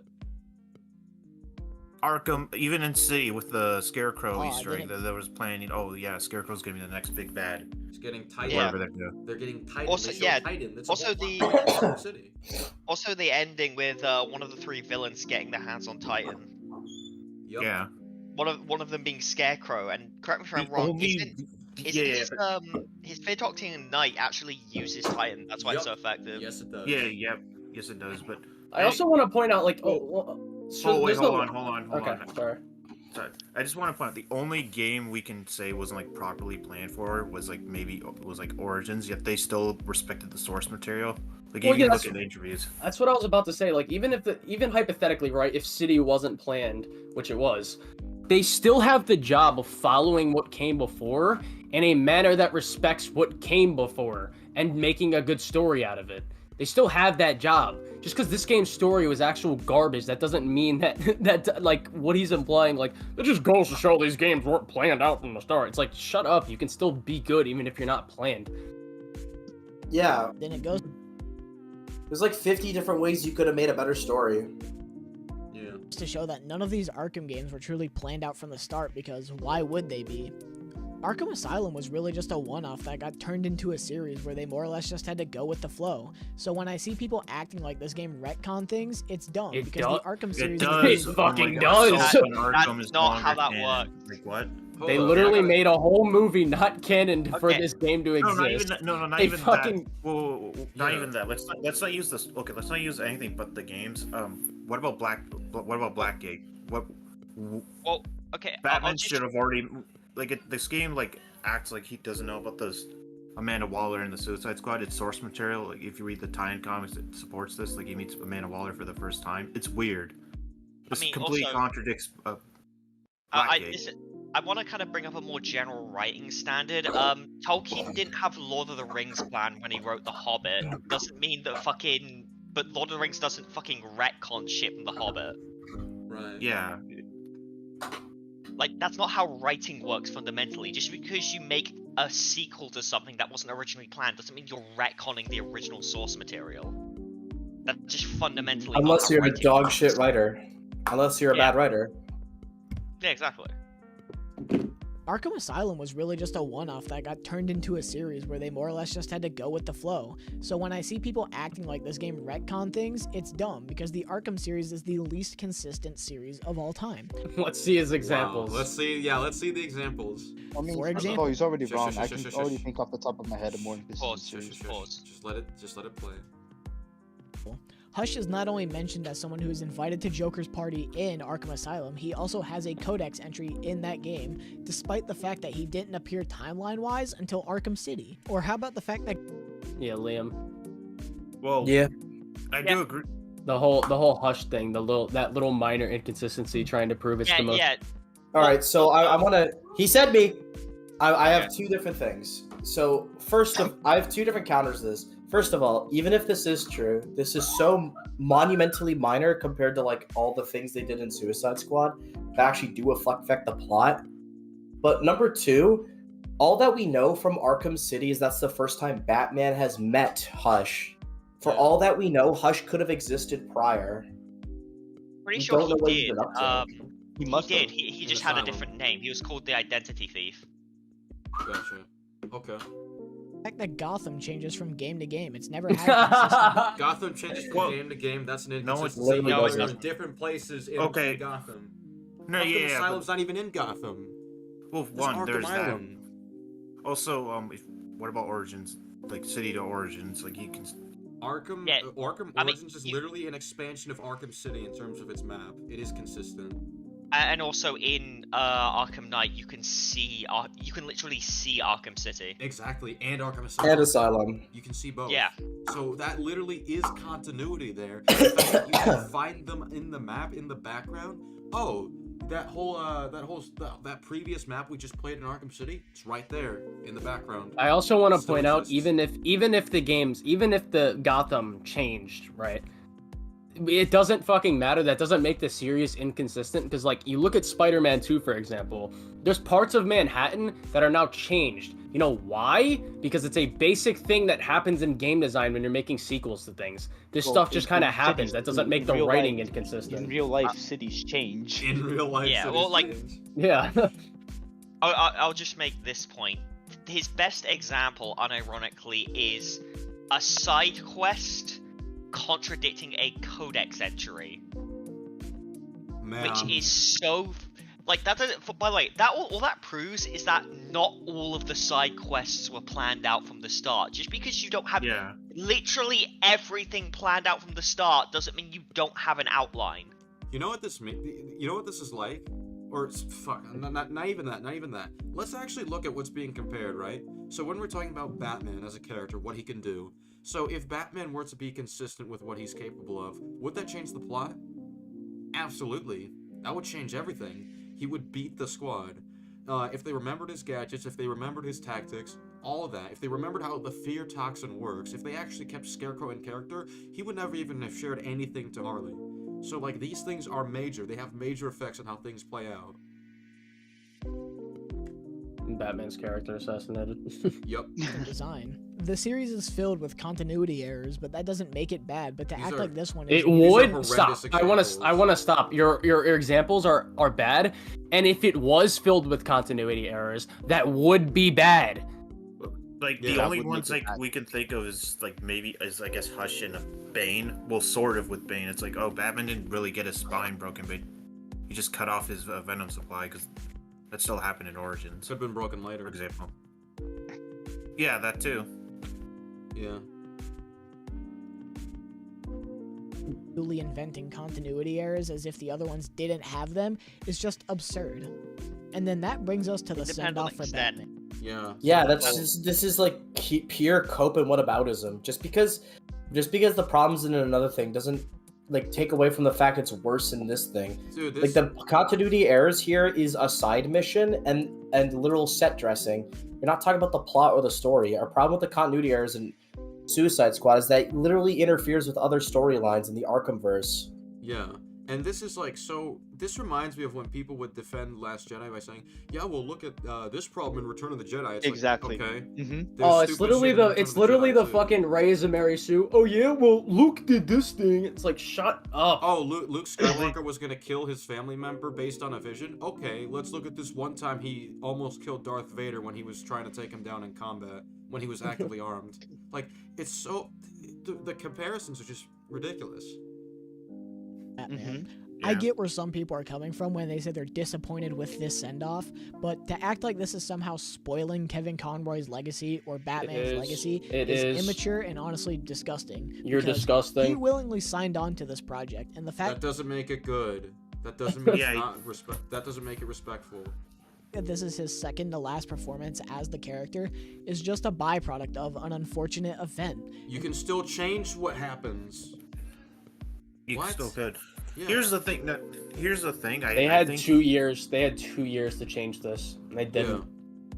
And the last frame of the story literally says "Thank you, Kevin" in big text. Yes, and then it shows a big loop drop. Yeah, and then Mission they drop a loot accomplished. box on Yeah, your mission head. accomplished. Exactly. By the way, never mind. I was just gonna say, like, apparently got the story done in 2018, right? They had all that time to change. Yeah, they had. Yeah, if the story was came to 2018, but they couldn't change it ever. Yeah. Okay. I also want to add. I'm sorry. This story, there's no way this story was finished in 2018. That's a bold-faced fucking lie. I don't we believe already it. went over that. But like, if we go further, right? So this person just said, let me go back so I remember. The fact that this is his second to last performance as the character is just a byproduct of an unfortunate event. In the last frame of the story, Oh yeah. So what I was gonna mention is the fact that they literally hype up his death. They hype it up. They are excited. They make it exciting. They celebrate it afterwards. They make a joke. They mock his trauma right beforehand. And they're like, yeah, oh yeah, we just killed Batman. You're next, asshole, to Superman. Yeah, and they mock his trauma and spite him. Yeah. They laugh at Robin dying. Oh my god. They laugh as they're Also, about to kill him. this whole Kevin Conroy thing. I'm sure Kevin Conroy had a lot of fun doing this character for like the last time because he knew that Batman was gonna die, right? He was having fun doing this character that he's voiced for years one last time, and I'm sure he had a great time doing it. That doesn't make it good or respectful just because he had fun with it. Yeah. Literally says "Thank you, Kevin" in big text. This isn't a story made out of hatred for DC, Batman, or Kevin Conroy like some are making it out to be. This is It a clear clearly case- It feels like it sometimes. I'm not saying it is, but it feels like it sometimes. No, it is. It is. is. I don't care. By the It way- literally is. There's no denying it. From the way they treat the characters, I don't buy that they truly like this franchise. Dang. of passion being poured into a game that some people just don't like. And this is where the rush begins, because here we kill Superman, and it's one of Yeah, the I harder usually boss don't like fights things that spit in my face. Crazy, I on the know. spectrum. And after they kill Superman, they're then taken by Brainiac and offered their wildest dreams as long as they agree to join him. But then they're saved by Lex. A lot of confusion came from this. How did Brainiac conquer all these worlds if his plan is foiled by the squad here? And the answer is dumb but simple. In So he admits the answer is stupid, but okay, let's listen. the game, he because wins that it's superheroes. It's okay that it's stupid. Yeah. they're the unknown. Great Necromancer said, why would the squad care about making fun of Batman's trauma? Okay, King Shark literally said we should respect Flash's sacrifice. We should respect him as a hero. Alright, he was against disrespecting him. So that's one. Two, they literally get all sad about Wonder Woman dying. Wonder Woman's dead. They literally put themselves on the line to save her before it happens. And they like try to be... They get inspired by her. So yes, they wouldn't just make And fun three- of his trauma. And his well, sacrifices. the other thing, Harley knows he's a good guy. Yeah. Yeah, There's the literally only- a bio where Codex she entry describes is Batman. bio. She Yeah. says it in that very scene. The only You're person who still could- too good. Yeah, the only person who could really be, I guess, an ass is, I guess, Boomerang, but that's just, at that point, But Just the Wonder Boomerang, Woman he's a scene, fucking idiot. he changed there, but then unchanged. yeah, he should have. Well, yeah. Did he change back? Unknown variable, something he cannot prepare nor account Oh, wait, for. sorry, hold How did on. Brainiac conquer all these worlds if his plan is foiled by They the should Flying rename Kid? this to the Child Endangerment Shut I thought there were Squad. just 12. And the answer is dumb but simple. In the game, he explains that they're the unknown variable, something he cannot prepare nor account for. Something he can't The prepare or unknown account Four for. people with guns he can't prepare for or account for because it's Oh an my unknown God. variable that people would shoot at him. For fuck's sake. Oh my People with god. guns are an unknown variable. Damn, that's People Unknown, shooting at even him though is he an was- unknown variable. Even though The Green unknown Lucas variable. literally warned him about them. No, what he was, yeah, no, I think he's onto something. He was they're such an unknown variable. They just have a stupid aurora around them the whole time. And that's Ah, why the okay. heroes they fight. That makes sense. That's why the heroes they fight are so dumb. That makes sense. Except his They have a offer stupid- isn't They're really an unknown offer. variable because they're all descendants of the amazing Lucas. Foiled by the Nobody squad can predict here. that man. And the answer Fuck is the dumb shark. but simple. That's crazy. In the game, he explains that they're the unknown variable, something he cannot prepare nor account for. Except his offer isn't really an offer. He was gonna brainwash them anyways if they weren't saved by Lex. Oh, why Within doesn't this he short clone span them? I thought he was trying to clone people, bro. Yeah. Yeah. of time, we're given a lot of information, especially about how the end game's gonna work. Wasn't it in this obvious he was gonna clone because people? There's 12 other Brainiacs. Yeah, bro. So even if you kill this one, like I mentioned earlier, I mean, it could be there's obvious still right a here slim too, to bro. none chance that you actually kill the rest. But because this is a video just be game, trying to fake of us course out, you're gonna bro. kill No, the you know rest. what's really But funny? You know what's really funny? He's not mentioning how the fact Brainiac just throws him and teleported onto his ship, and he's not questioning at all in his mind why Brainiac didn't do this at any other point in the game. I know. Yeah. that requires the game to get through all 13 seasons it's set out to. After Live all this service. information is presented to you, it leads to my Really least favorite service. part of the You story. weren't paying The attention, end. bro. So Yeah, just we weren't paying attention. It's like, no, this is. I'm just sorry. not- I'm sorry. Also, by the way, this game is not gonna last all 13 seasons. I'm sorry. It's gonna get the Anthem treatment. I would be That's- It better. exactly. This is why like I'm surprised people are still like maybe this time they learned their lesson. No, they fucking won't. Anthem, Marvel's Avengers, fucking Overwatch 2. We've been down this road before. Companies are never gonna learn their lesson, no matter how many fucking failure live service games like this they pump out. Yeah. All just because Of one of them course was you're successful. It's so stupid.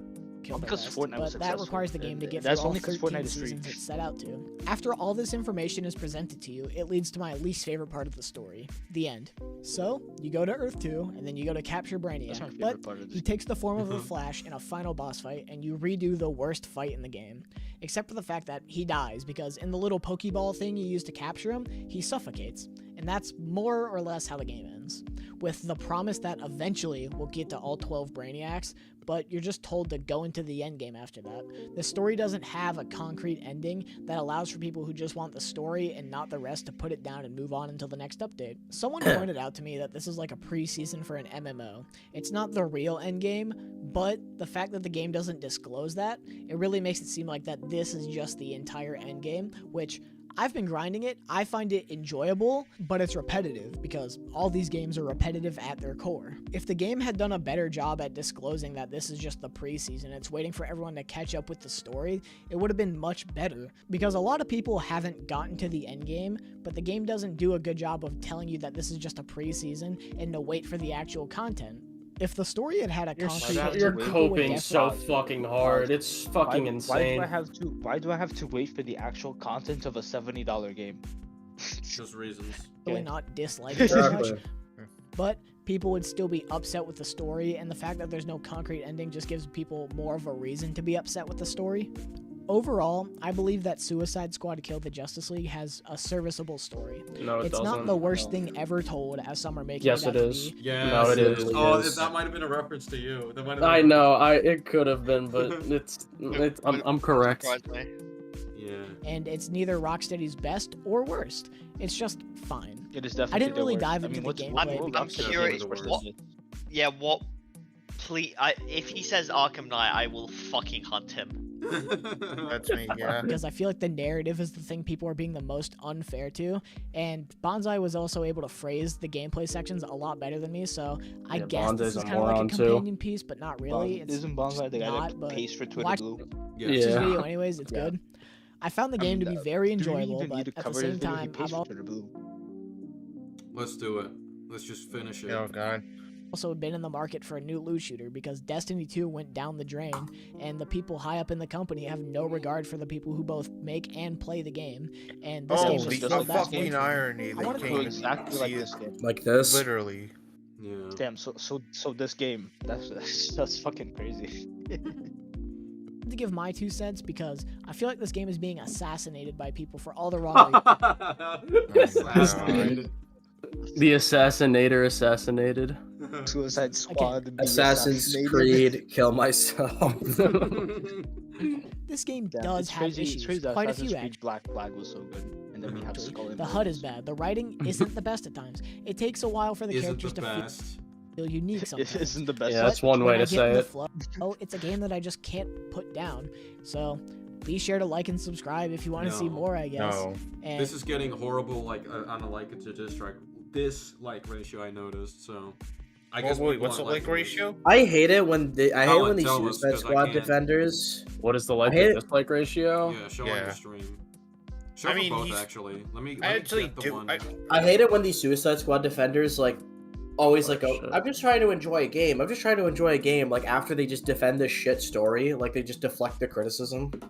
Well, it's like he didn't even properly went through the game. And It provided, like, good- has. I'm It happy, has. I'm happy you're trying. Wait, to, the I'm happy you dislike enjoyed the dislike game. number went down again. I don't know if it's because of my extension, because like at one point it was at like Alright, 300, try then it. it was at 150, then it was at 200. It's like now it's well, at like, 199. What's the like to dislike? Well, it's 112 likes to 199 dislikes. Oh, okay. Oh, okay. So What's it sounds the like other it's not guy? good. And now Hello. Bonsai Boy. How's It's that? like, Oh, going? I'm God. happy. I'm I happy. hope- I'm okay, happy you I'm- enjoyed the game. I'm happy you're trying to enjoy the game, but like we think the game sucks, and I don't give Well, a yeah, for a damn start. whether or not you enjoy it. Well, I'm let's still just- gonna criticize it.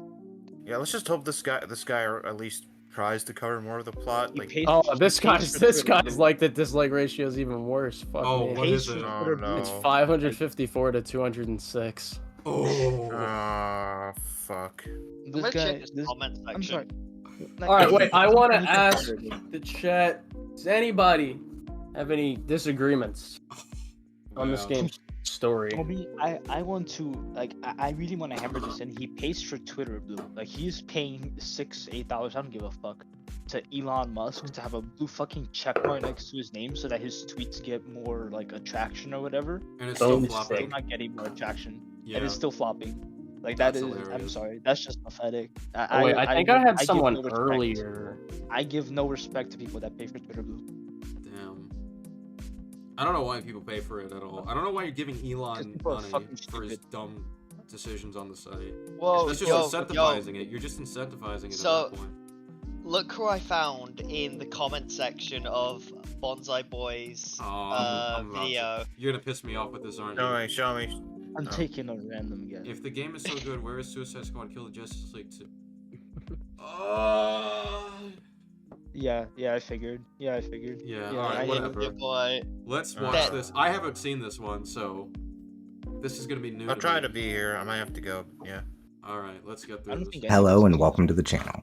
My name is Bonsai Boy, but my friends call me Bon, and today I'd like to talk about the latest release from Rocksteady Games and one that has faced no shortage of criticism. I am not calling you by. He sounds like someone who follows women home at night. That's what he Oh god. does. Well, you kind of have to be like that to enjoy the Child Endangerment Squad game. Oh my god. Suicide Squad, Kill the Justice League. Now before we get started, there's one thing I'd like to make abundantly clear on account of the discourse I've seen surrounding this game online. And that is that I stand with the developers at Rocksteady and countless other studios around the world who make the games we all have the privilege of experiencing, regardless of how I may ultimately feel about a game or my time with it. Them. What? It's not a privilege. We have to give them money to play it. We pay them to this. They get the reward, so they better do a good job. It's a business. I can't stand people that say that shit. We are blessed to have these games in the industry. It's like, dude, why are we blessed? Boy, do you know what a business is? If they're gonna get my money, they better deserve my fucking money. Yeah, I don't want to fucking shit burger at the end of the day. Guys, listen. If the waiter spits in my food and is an absolute dick, I'm that's asking her fine. out. That's fine. Fuck. That's fine because that's fine because you know, we need to respect people in the industry. We need to respect women. You were about to say that. So, Poser just said, I found the best NBA debater. You can tell us all about that after this and after I go eat. I'll be in league after that. So if you think it's ever for any reason acceptable to send hate, harassment, or threats of any kind to game developers as a means of expressing frustration or disappointment, would you kindly see yourself out? That extends to anyone who thinks it's acceptable to invoke the name and legacy. No, it said like harassment. It said alongside harassment and threats. Okay, what is so bad about this article? Well, let it Wait, play. Harassment. Stop talking over it. Or threats of any Well, I kind wanted to to game read developers as a means of expressing frustration or disappointment, would you kindly see yourself out? That extends to anyone who thinks it's acceptable to invoke the name and legacy of a beloved. A lot of fans are hopping mad about Batman's role in Suicide Squad Kill the Justice League, and rightfully so. Here's why Kevin Conroy's Batman is wasted in the game. How is that disrespectful to say that you wasted Kevin Conroy's fucking performance? That's his Batman. That's what it's in reference to. That is wasting Kevin Conroy's role if you're gonna kill him off and disrespect his character. I've seen people say that Across the Spider-Verse wasted Josh Keaton's Spider-Man. I'm not gonna say you're bad for saying that because you said it's Josh Keaton's. I would say the same for how they did what's her for The Last Jedi with Leia as well. I think she was wasted in that story. Yeah. Carrie Fisher was wasted in that movie. Luke Skywalker was wasted. I mean, didn't you hear, Sharon? We have the privilege to play games that spit in our face and disrespect our favorite characters. Fucking chill. Beloved artist to push your own petty agenda or narrative. I may be a small channel still largely dependent on each and every. I didn't have it. Hang on, pause. I need to say this right now. I didn't have an agenda before this game came out, but this game made me a Trump supporter. I hope you're happy, dude. Oh my god. He's joking, by the way. He's not serious. I'm joking. Yeah. It's a kid, but still. Let's continue. God, I don't want any endorsement of that fucking rat, okay? You mean that orange rat? The Dorito eating rat? Dorito spice? It's just, I mean, I hate to say this, right? But it's just such a consumer mindset. It's like, you should feel it's a privilege to play these, like, fucking piece of shit games. Like, no, it's really not. If they were free and they weren't shit, then yeah, it would be a privilege. But unfortunately, I have to give my money. It's a privilege to work on these kind of projects and get paid for them.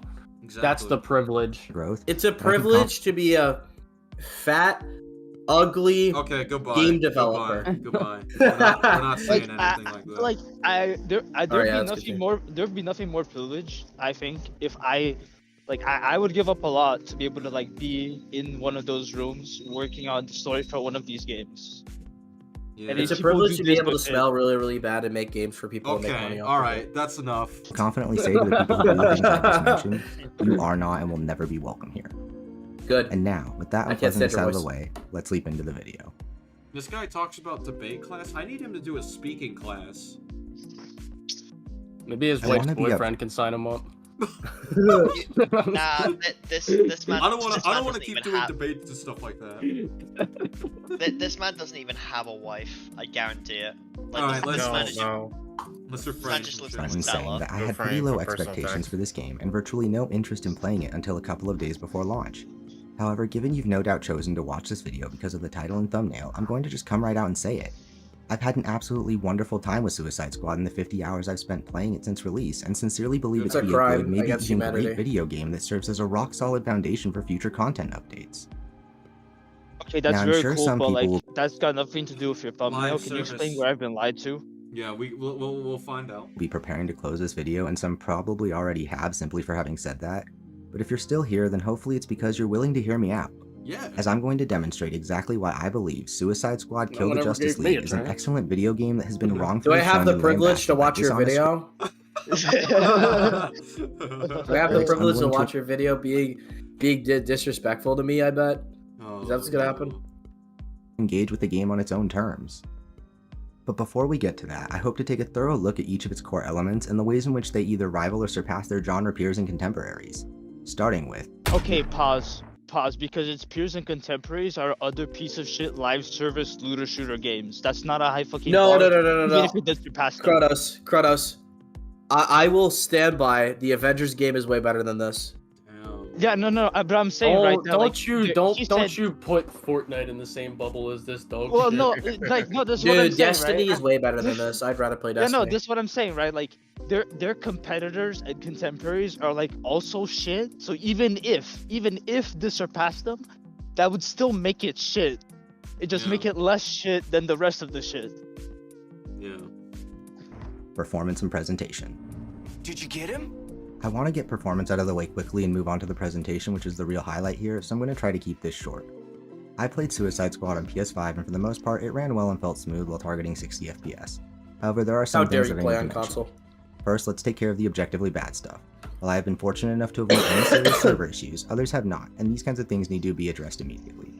And speaking on not But I thought we had the experiencing privilege serious of buying it. Yeah, we had. Yeah, we had the privilege of buying it, People dude. lose What the hell? points. That's a privilege, right? It's a privilege of It's buying. you were privileged to lose to What's get skipped to the objectively end bad? game. We are privileged to objectively bad material, apparently, according to We are privileged to having It's having a fucking bad live just service got game that cooked. spits on our You're face and our privileged to characters. having horrible internet.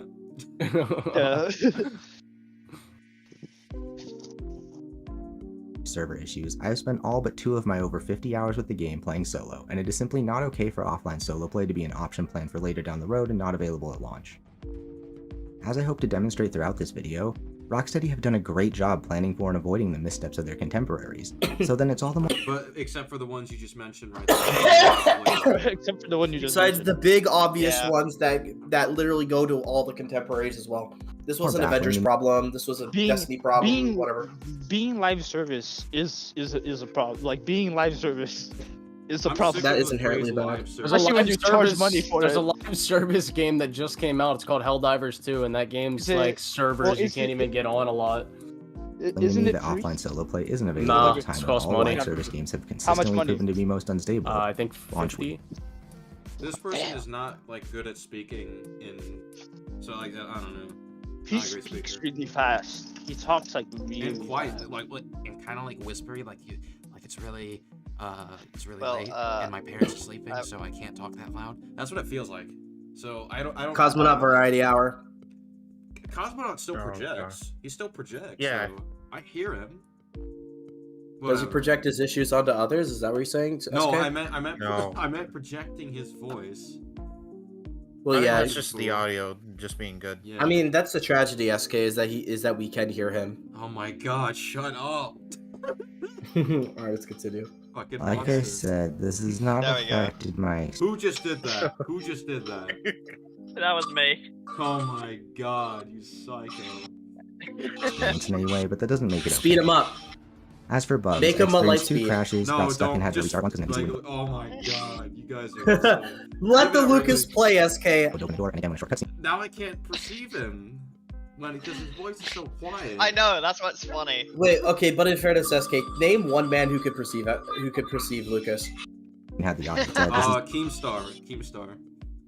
I just want to Good hear point. him for a second. Like, it can be bits that repeated, that's why I just Well, wanna... so then it's Keemstar all can the more only baffling perceive to him me if that he drinks offline solo play Velocity isn't Lucas. available at a time when all live So service the next games have consistently disagreement day proven to is be most just unstable. disagreement day number Like I said, 4. it's not affecting my Noodle experience in any way, but strikes it doesn't make it back. okay. As for bugs, I experienced 2 crashes, got stuck and had to restart once because an NPC I wouldn't couldn't go even open the stream door. this game because of how poorly optimized it was. Really? Yeah. Damn. And again, I when got a short about 2 cutscene had hours the worth of audio stream bugged out. in and that shit But got those were cooked. just minor, and again, that was over the course of 50 hours. As for the frame rate, it definitely dips below 60 FPS here and there, but I never found it distracting or frustrating. Moving on to the presentation, I'll start with the stunning city of Metropolis. I have to say, it's really an impressive place to take in as well as traverse, and the verticality of it Luckily, easily there's nothing rivals, to if do not in it. surpasses the likes of Spider-Man 2's New York. Shut up. Shut up. No. Shut the fuck up. Shut up. Oh, I knew that would set off Collins. Not my precious Insomniac. Listen here, bud. I will stand for Harry Venom and nerfing of my favorite character. Oh, Do man. not disrespect this. I will not Liam, it's stand not for Harry time for the Venom. Spider-Man 2 debate yet. It's not time yet. People are asking if I'm back. People are asking if I'm back. Yo, Spider-Man 2. Oh, man. Certainly has a more cinematic moment-to-moment presentation in general, the scale and fidelity of Metropolis as a place that can be freely explored with 3 other players is truly remarkable and a sight to behold. There we go. The whole city, aside from your hub in the Hall of Justice, is one map, and there's nothing preventing players from being on opposite corners of it until you start a mission. The only loading occurs between endgame missions in which you travel to an alternate universe version of Metropolis, which the game refers to as an Elseworld. Where it's There's literally also a nice sand. day-night cycle and weather system in place, both of which add to the atmosphere and prevent the setting. Wait. So when we go to the sand version of Metropolis, do we call that Earth inconsistent morals?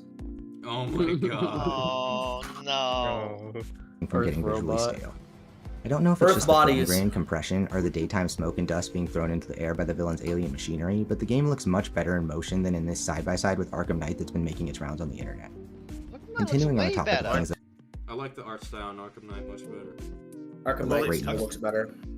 Yeah, Arkham Knight is beautiful. Beautiful. Arkham Well, Knight's it's because of insanely better good. lighting and just environmental design. Great Necromancer Yeah. said Insomniac Spider-Man games are mediocre at best. Colin and Comic Legends. Okay, better than this game. Yeah. I do agree that Spider-Man Miles and Spider-Man 2 are mediocre. Oh my god. in motion, the cutscenes are so well done and of such a high quality that I often had to remind myself that these were made in-engine. If I had one nitpick, it'd be that the music didn't really strike a chord with me, but I don't know how much of that could be related to playing with copyrighted music disabled for my stream.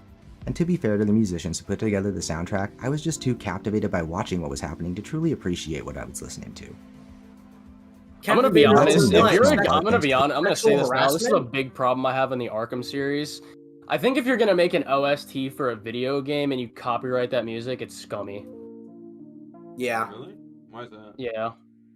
Because people That's shitty. stream video games and they want to get paid for playing the games. No, Dude, no, I no, still no. remember that I had to It's deal with privilege to- copyright while just doing Arkham Asylum gameplay videos. It's Yeah, so it's so stupid. annoying. It's a privilege to even play the video game, so how can you expect them to give you even more privilege to be able to stream the song without copyright? Yeah, they don't give us so much Last of Us privilege, fucking dude. does. Last of Us does this shit too. It's fucking annoying Wow, why? because it's stupid. You sounded like Lucas for a minute. Why? Because Thanks to the because character it's a privilege models. to play the A Believe game. me when I horse say with these a are easily some gun? A horse with a gun? A midget with a jetpack? Oh. Who is this for? Who is this for? Harley sexually harassing black men? Who is this for? Twitter. the most beautifully sculpted and animated character models I've seen in a game, and on par with the best the industry currently has to offer. No, it's not. Their Oh my facial god, calm expression- down. Whatever, I don't care. Let's wait for more And body language are substantial- incredibly Wait, before you realistic, continue, and even King Collins, can we agree, despite how much I hate The Last of Us 2, it graphically looks way better than this? Yes. Even on the PS4, it looks better. Well, I mean, it doesn't matter what console you play on, I'm gonna be honest. The graphics are literally the same. Well, yeah. Shark, my main and personal favorite character, is wonderfully expressive in his facial animations. And don't even get me The started Trip on the Become detail Human of looks better than this shit. materials and textures. Oh, yeah. Whether looking at Some the of the clean and stories subtle fade of Deadshot's hair, the natural. complexion of Harley's skin peeking through her chalky-looking makeup, or the intricate combination of different fabrics visible throughout the different characters' outfits, it's clear the This is artists at standard Rocksteady stuff present nowadays. Yeah. Yeah, I think they Also, the nailed whole it in- her skin going through chalky makeup. I'm pretty sure that was the case in even City. in I don't Night even. I don't. especially. I really. Whenever I talk about graphics and shit, I'll be like, I'll literally spend like barely any time on it because it's so minuscule and unimportant. It's like, can we talk about the more important things? Yeah. presented these characters with a lovingly crafted and finely tuned attention to detail that speaks to their passion for each of the squad members and the game as a whole. So now it's time for a little detour, as I can't talk about the characters without mentioning the phenomenal voice acting performances. Go on. I really can't pick a favorite or highlight any one performance because every member of the cast brought their A game. Captain Boomerang's delivery of damn near every joke is so perfect that even the unfunny ones made me want to laugh. Worst. Captain Boomerang is Whatever. genuinely the worst character to listen to. Whatever. Yeah, This whatever, person likes the subjective. jokes. It's fine. Ah, shit. Harley's voice swings between a higher pitched, more whimsically mad tone and a lower, more vicious one as effortlessly as she swings from her bat drone, and all the while finding a middle ground that makes her signature Jersey accent almost tolerable to me for the first time ever. You stay here, pal. Deadshot plays I both think the she cool sounds more collected annoying. aside. like that. I think she sounds more annoying than she ever has in the other games or like the cartoon. Yeah. And the everyman stuck between two nut jobs and a talking shark to incredible effect. We're out on good behavior. Oh my And god. King Shark. We are not. Oh man, I could say so much about my Sharky boys. I've really grown attached to this character since Like the game. what can you say about him as a character? Does this game He have anything funny, to say he about big him and as a make character? me laugh. First introduced me to him. But to keep it short, I found that voice actor and professional wrestler Samoa Joe really brought King Shark's curiosity. Can I bring something up? If you want like really good voice acting for like a Suicide Squad project, just watch Assault on Arkham. It's so much better. They have Or Gus James Fring. Gunn's The Suicide Squad with They have Gus Fring, yeah. Yeah, no, Or it's Hell good. to No, Pay. kill the Justice. No, not kill the Justice League. Assault on Arkham has Gus Fring. There's nothing you can compete with. Bro, Son of Batman also has Ghost Fring. He's Ra's al Ghul. I actually did not Curiosity. know that. Race Frig. Ra's Al Fring. Ghul. Gus Al Ghul. Gus Al Gus Ghul. Al In the Ghul. in the League of Meth. The League of the Chicken Man. Oh man. Sense of humor and anger to life so successfully, he's become my new favorite comic book character, and I even went out and bought my first ever comics just to see more of him. Now, the non-playable main characters, of which I'd say there are only 2 or 3 depending on how you feel about the alternate universe versions of characters, were also excellent. Especially Deborah Wilson. This woman is the Meryl Streep of video games, I swear to God, who did an incredible job and legitimately shocked me in her terrifying, confident, and at times unhinged portrayal of Amanda He's Waller. so annoying. She has the Onto the same sidekick. line of dialogue, everything. Shut up, squad! I'm putting bombs in your head. I don't Just want me. I don't want to go over like subjective preferences and stuff like that. I just want to get to the points. I just want to make jokes out of it. It's funny. Characters for a moment, I think they were also handled with a ton of love and care, my personal favorite being Toyman for reasons that will be obvious to anyone who's seen Toyman, the one they're okay with putting the bomb on his neck, all of a sudden. my Cyberpunk video. Now, I know some people really don't like this game's version of Poison Ivy, but I personally like that they basically did with her what Guardians Volume 2 did with Groot, and I found No, No, they Marcus. didn't. No, they didn't have Rocket call him Rocket. fun size. They talk about their quote unquote past relationship in 10 story burning letters. they And Groot didn't talk about his strange emotions that he feels.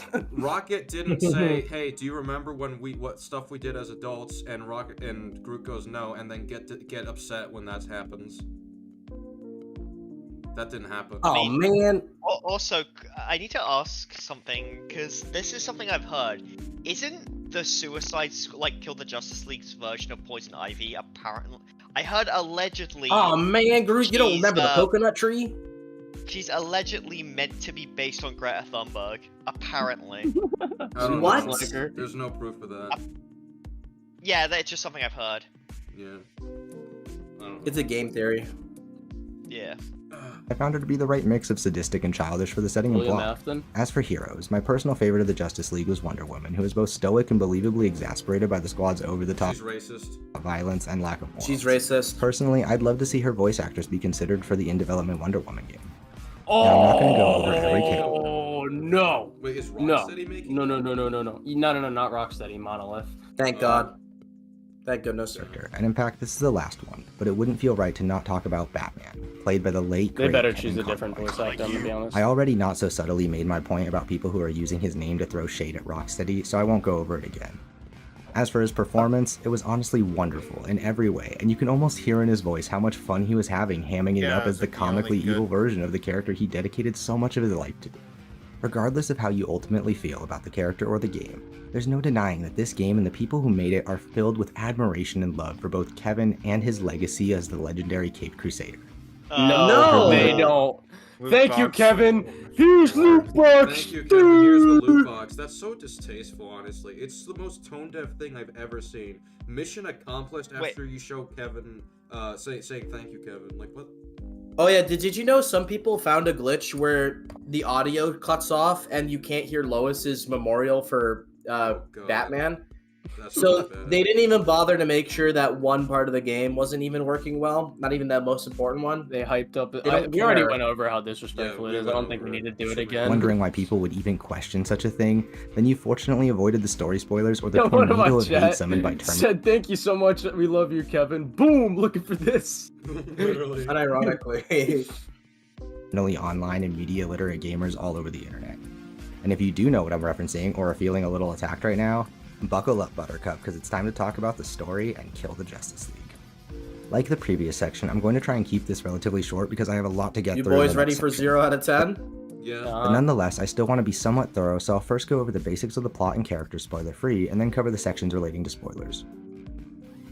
But don't worry, I'll let you know when that's coming up. So suffice it to say that I really enjoyed my time with the story. Between the occasional side mission and completing most of the Riddler traversal challenges, it took me roughly 18 hours to beat the game on hard mode, playing solo with no failed missions. The basic premise is this. Hey, Metropolis, the alien supervillain named live 0 out of starts an 10s? invasion of Earth beginning in Metropolis with the goal of transforming it into a copy of his destroyed homeworld. These events happen a few weeks before the start of the game, and as such are outlined in the prequel comic series. Anyway, the 4 members of our playable Suicide Squad are released from Belle Reef Penitentiary by Waller, who sets up the classic premise of ejecting each member of the team with a neck bomb she can detonate if they don't follow her orders. Following that, the team is basically dropped into the thick of it as Metropolis is in ruin and the children in danger with neck bombs. Justice League are nowhere to be found. So yeah, that's the premise of it, or at least as much as I can share without spoiling anything. If there's one thing I have to give praise to above the rest, it would be the sense of humor and delivery from all of the characters. While everyone gets to be funny sometimes, they've let Boomerang be the de facto jokester to a degree that is comically obnoxious and cleverly aware of how over the top he is. By making him the person delivering and often at the center of most jokes, it gives the rest of the cast room to be less quippy but actually funny. With good comedic timing, it avoids that annoying issue the Marvel movies have where every character is always trying to be funny This all the game time. is Marvel times 10! That's literally what this is. I'm so confused here. This game is Marvel, but this game is injecting MCU grease into like a finely made like pie. Every MCU movie is better than this. Every MCU movie is better than this. The time. And As far as the individual characters and plot She-Hulk points is are better concerned, than this. Everything. I honestly enjoy this story more than any other superhero adjacent ones in recent memory, and found it to be the perfect balance. The Batman. What is wrong with you? Across the Spider-Verse, bro. What did he just say? Dude, what about the critically acclaimed masterpiece superhero story, Spider-Man 2? As far as the individual characters and plot points are concerned, I honestly enjoy this story more than any other superhero adjacent ones in recent memory, and found it to be the I would love to probe him on that because, like, okay, the Batman. Yeah, what about the critically acclaimed beloved superhero story, Spider-Man 2 from Insomniac? We heard you. We heard you the first time you sweat. Yeah, we heard you the first time. Every time you talk about that game, that's literally one bucket of sweat. No. Every time he talks about the game, a baby dies. A baby does die. Wait. You think I wouldn't support a baby dying? My favorite version of Batman is the Arkham version, dude. Be the perfect balance of tongue-in-cheek edginess and self-aware writing with over-the-top action. It's so self-aware, I didn't know it spat on Kevin's grave and you think I wouldn't pissed support on a his... baby dying? I'm a Christian. More than that without diving into at least mild spoilers, so I'm just going to stop here for a moment to put a spoiler warning and timestamp up on the screen if you'd like to avoid them. So, to what I'd hope is no one's surprise, in a game called Suicide Squad Kill the Justice League, we do in fact kill the Justice League. Okay, wait. It might just be a throwaway statement. Let's see if it's an argument made or not. Or at least it appears we do.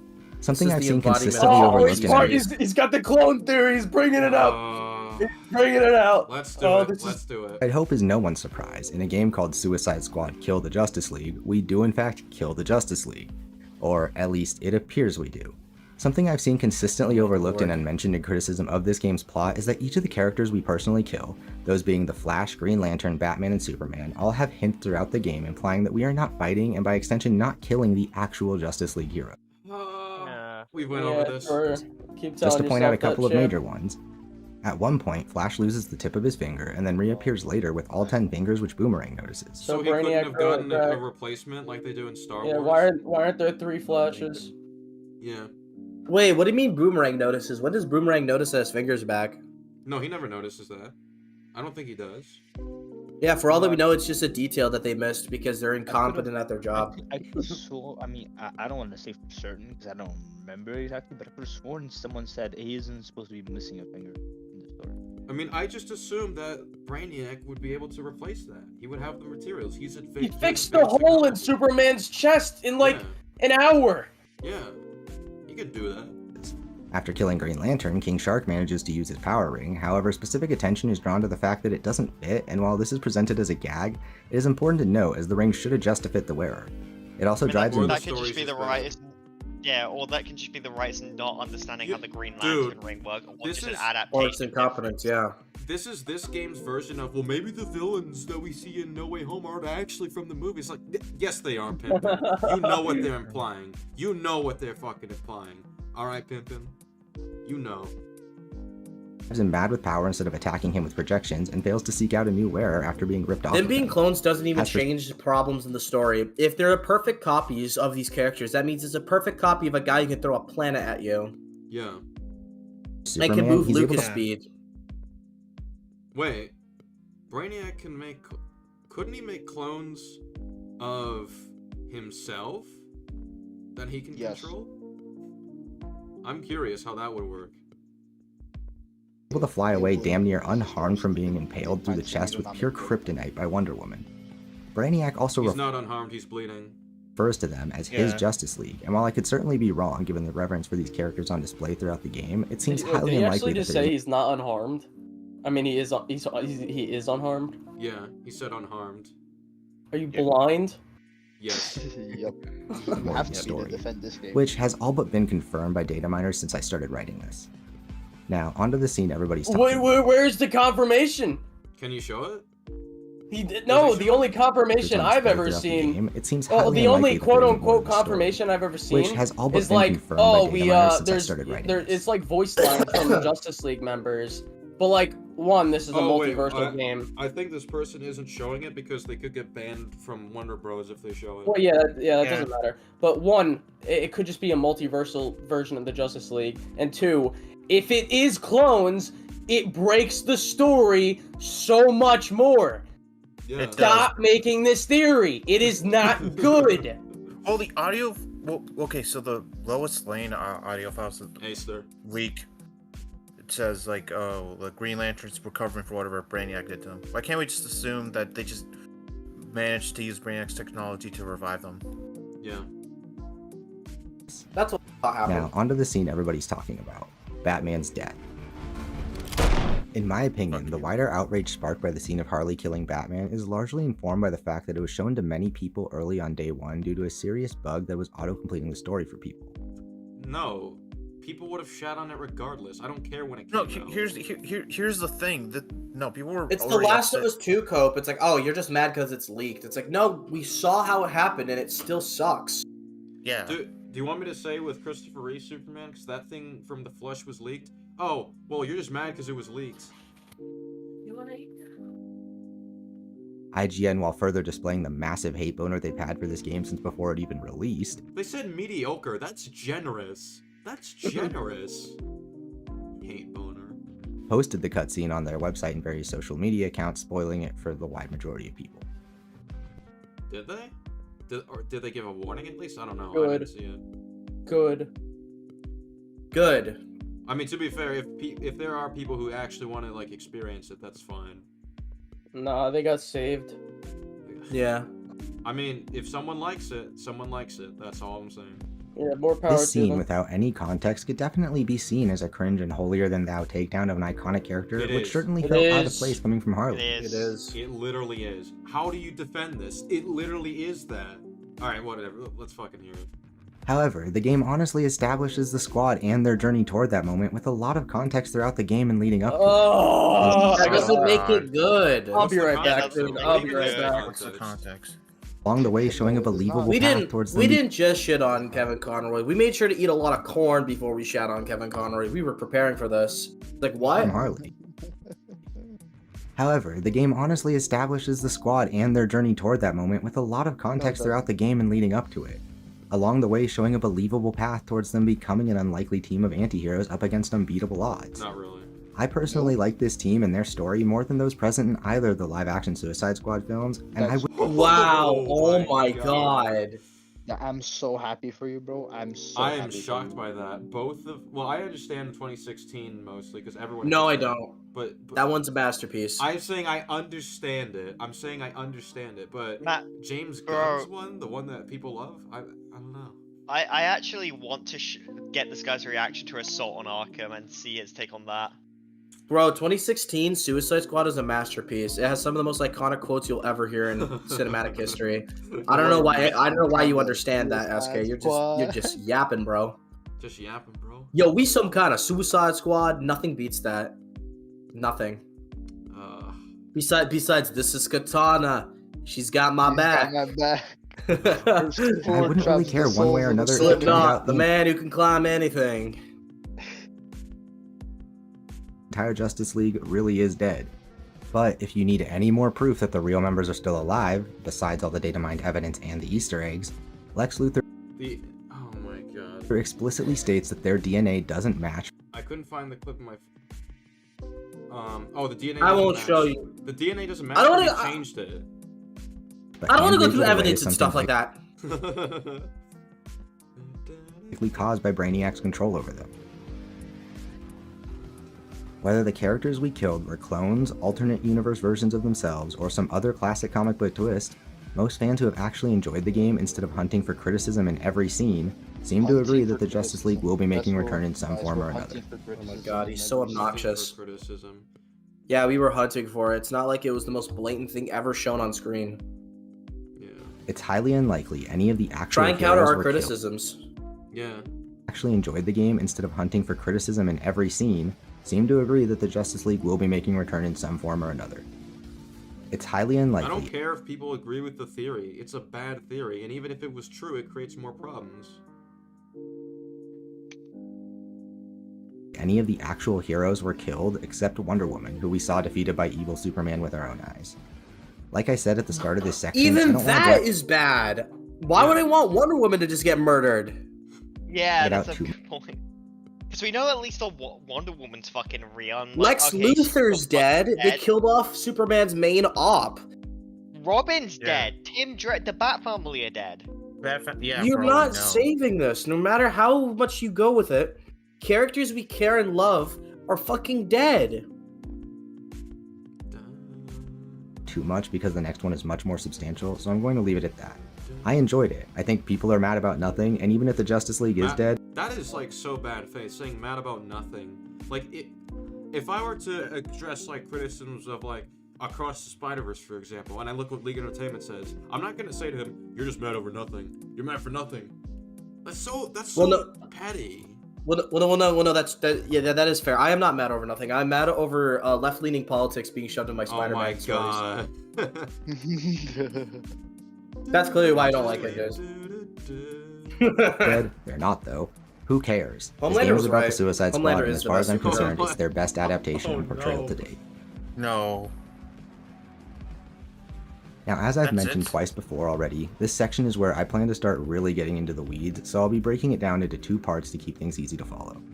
The first part will cover the basic controls and the individual character kits to demonstrate just how much there is to learn and play with as you make your way through the story. In the second part, I'll tackle how combat feels as a whole, and especially at endgame, as well as my thoughts on buildcraft and playstyles. I'll talk about this more in the next section, but anyone familiar with live service looter shooters in the game... Oh my god, there it is. There it is again. Live service. Live service. Live service. Live service. Live service. I keep hearing that fucking word. Lightspeed service. If I hear live service one more time, if I hear that word one more time, they evolve from will know that for better or worse, Lucas they only service. really start when you finish the campaign/story of the base game, and as such, I've spent over 30 hours participating in the endgame progression to get a comprehensive grasp of it. So now with that out of the way, let's jump into the first part of this section and get to grips with the controls. As mentioned in the opening, I played this game on PS5 and as such used a DualSense controller with the default control scheme.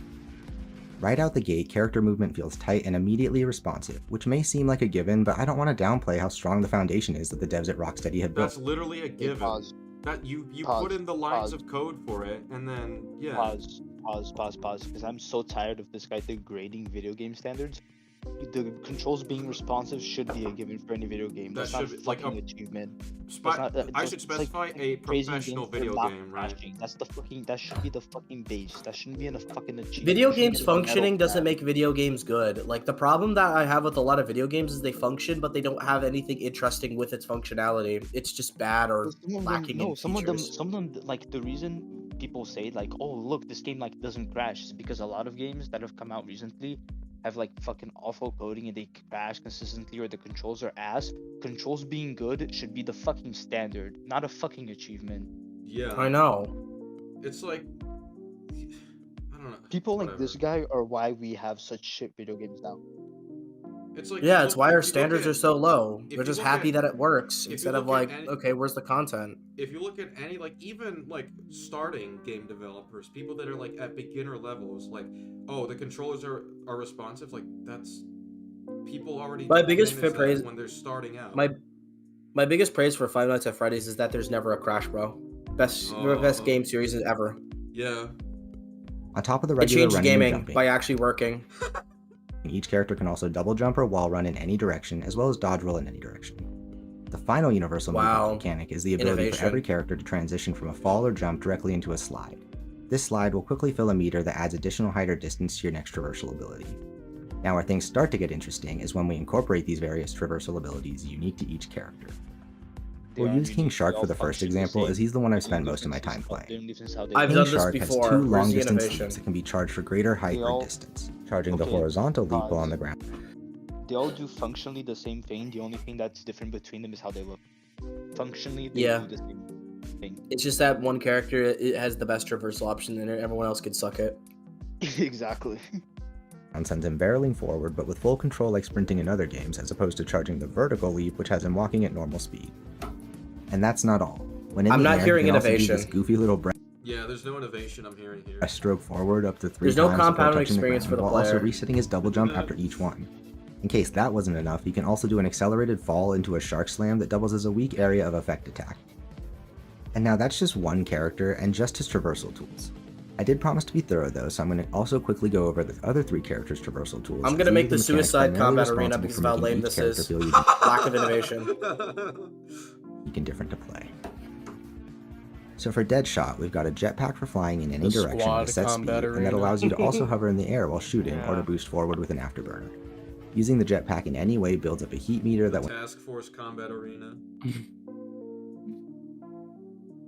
when full will prevent its use until you touch the ground, or use a secondary traversal ability which both reduces heat buildup when used in midair, and can be held in the air to allow for slower controlled falls. Now, I'll be honest and say I'm not terribly fond of playing Deadshot, but that comes from a personal bias against fuel or meter-based jetpacks in Oh general. my as they god, I just thought never he was felt about to intuitive say me. something else first. However, there are some tanks that reduce the heat on enemies that I don't like, which I do suspect would make his This kit feel isn't better. synthetic, man. Don't worry.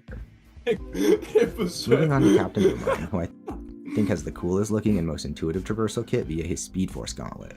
His primary traversal ability allows you to throw his Play namesake Deadshot weapon for with a obvious press and reasons. charge it like sharks, but Because I have a question. So why is it? So like he says, oh, the Boomerang has the coolest one, but like in canon, doesn't Speed Force Gauntlet just allow you to use super speed? So why does he have to throw his boomerang in order to use the super speed, and then the boomerang has to land somewhere first? Maybe it's connected to his boomerang? I don't know. Yeah, because like that'd be really fucking stupid if it connects to his boomerang, because that's not how the Speed Force Gauntlet is shown to work when he fucking grabs it. And the only reason it's done is to nerf him, because otherwise you just be able to play as him and then just zoom around the map at the speeds of the fucking Flash. Nah, he's nowhere near the Flash, as fast as Flash. If Lucas were to make a suit, if Lucas were made. If Lucas were to make a Suicide Squad game based off this, it would just be called Disagreement Day, killed the Justice League of Entertainment.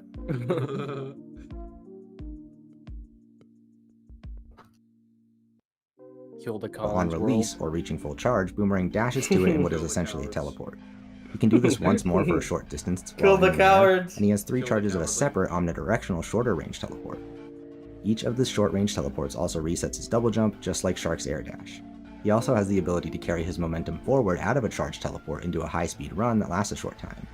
Now, in case it wasn't obvious, Boomerang's traversal kit is particularly versatile and allows for a super frenetic and fast-paced style of play that can both be incredibly reactive and proactive depending on what the situation calls for. He's definitely the first character I'd recommend someone try, given how fluid and well-rounded his kit feels from the get-go. And last but not least, we move on to the most iconic character on the roster and my second favorite to play, Harley Quinn. Harley has 2 I separate bet devices she's your for second traversal, favorite a because she backbone killed that follows her Batman. We're 16 minutes in, and I haven't heard about how we were lied to, how they were lied to. around and that allows her to swing in the Yeah. air using her Because, other bro, the device, a comedy grappling was gun, which great, is just a bro. fancy grappling hook that she uses to swing from the drone. She can also grapple to and launch from ledges and rooftops by releasing This the is grapple with a very jump at the basic right stuff. He's overly complicatedly explaining, so each character has unique traversal methods, and you shoot things. It's a mixture of you have to balance movement and shooting. That's the gameplay. White light. right moment. Literally. On top of that, she can activate a high-speed dive in the air similar to Shark's downward slam. However, she can carry that speed directly into her next swing while also reducing the cooldown on her swing ability.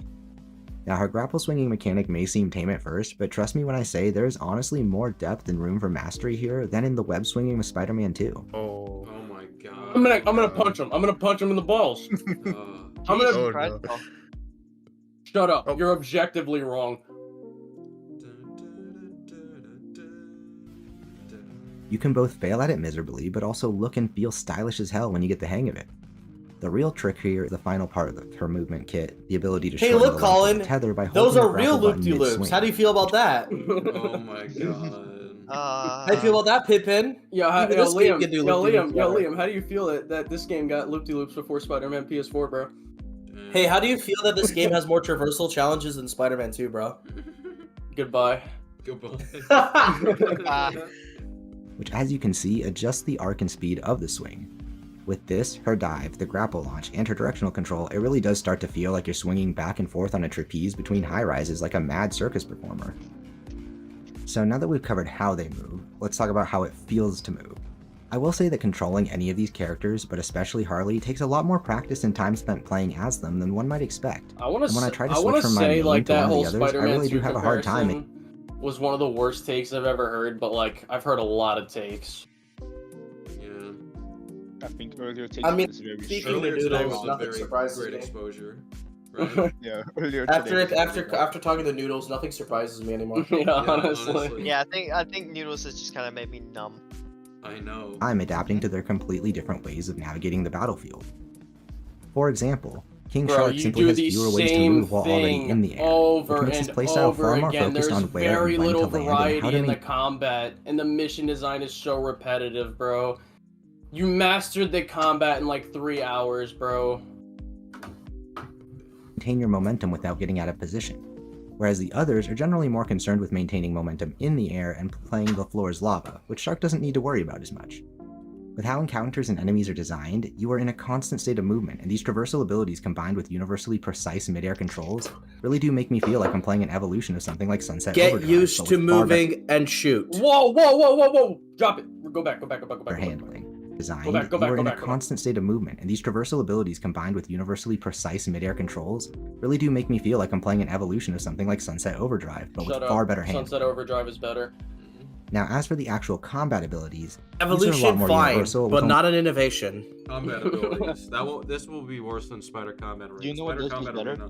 You want to know what Spider, I guarantee you, Spider Combat Arena is gonna have better combat in this game. Put my word on it right now. Remember, he Drop said, me down. Let's he go, said Lucas. when I put this on Steam, it's game It's over. over. That's what he said. It's over, bro.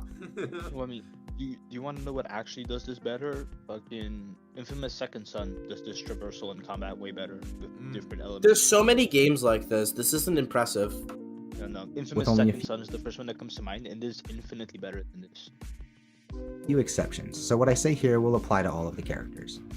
So for starters, you've got a basic attack button that does a melee attack, which is technically ranged for Deadshot and Boomerang, but I digress. And by pulling the left trigger, you aim with your gun and your attack button now shoots your firearm. In Skill Up's review, Oh which is one my of the few god. It's pretty basic. Why is he I'm overly always- explaining this? I'm always gonna find Your it reviews weird it. how they just gave. Does Boomerang also have a gun? Yeah. Why? Goodbye. Goodbye. Because they just copied everyone's combat onto each other. The combat wise, they play pretty much the same.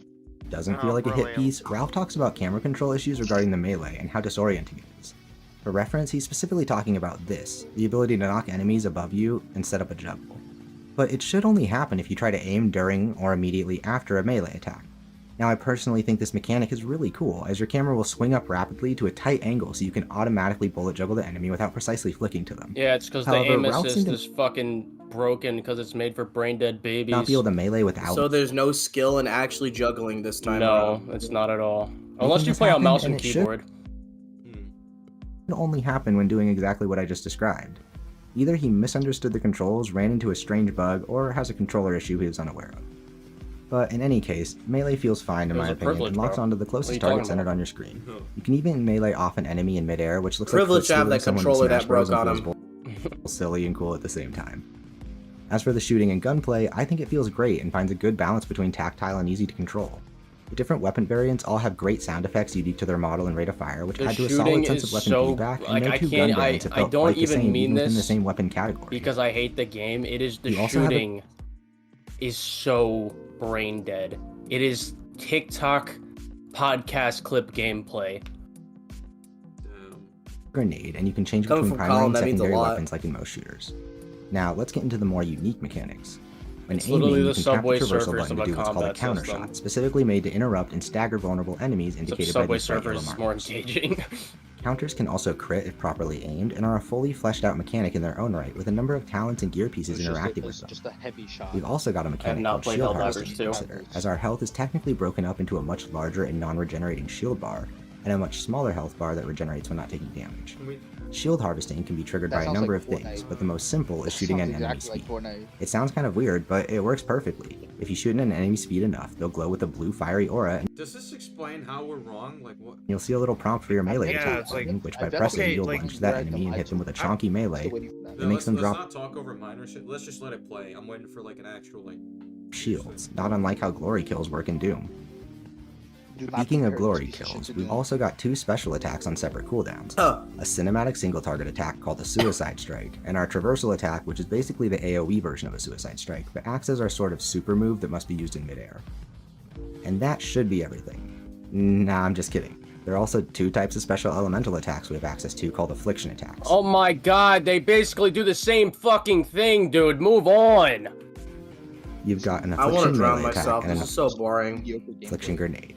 The former charges up over time, and when used by holding down the melee button, causes an explosive burst applying the specified affliction to all nearby enemies.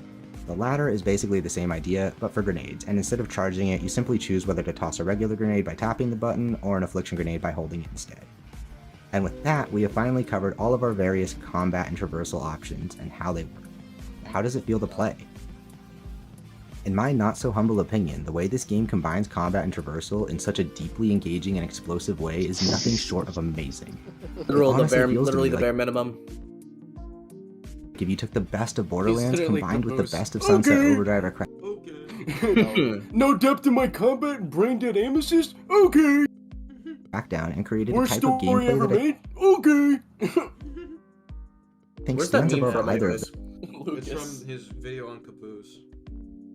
Lucas made a video on Caboose. Yeah, it's Yeah, hilarious. it's fucking That's hilarious. insane. Those games. I gotta see Caboose, that. it's raining. This core Okay. gameplay Yeah, we could watch it at least. the loop of rapidly bouncing from place to place and enemy to enemy in a state of constant motion is nothing if not constantly engaging.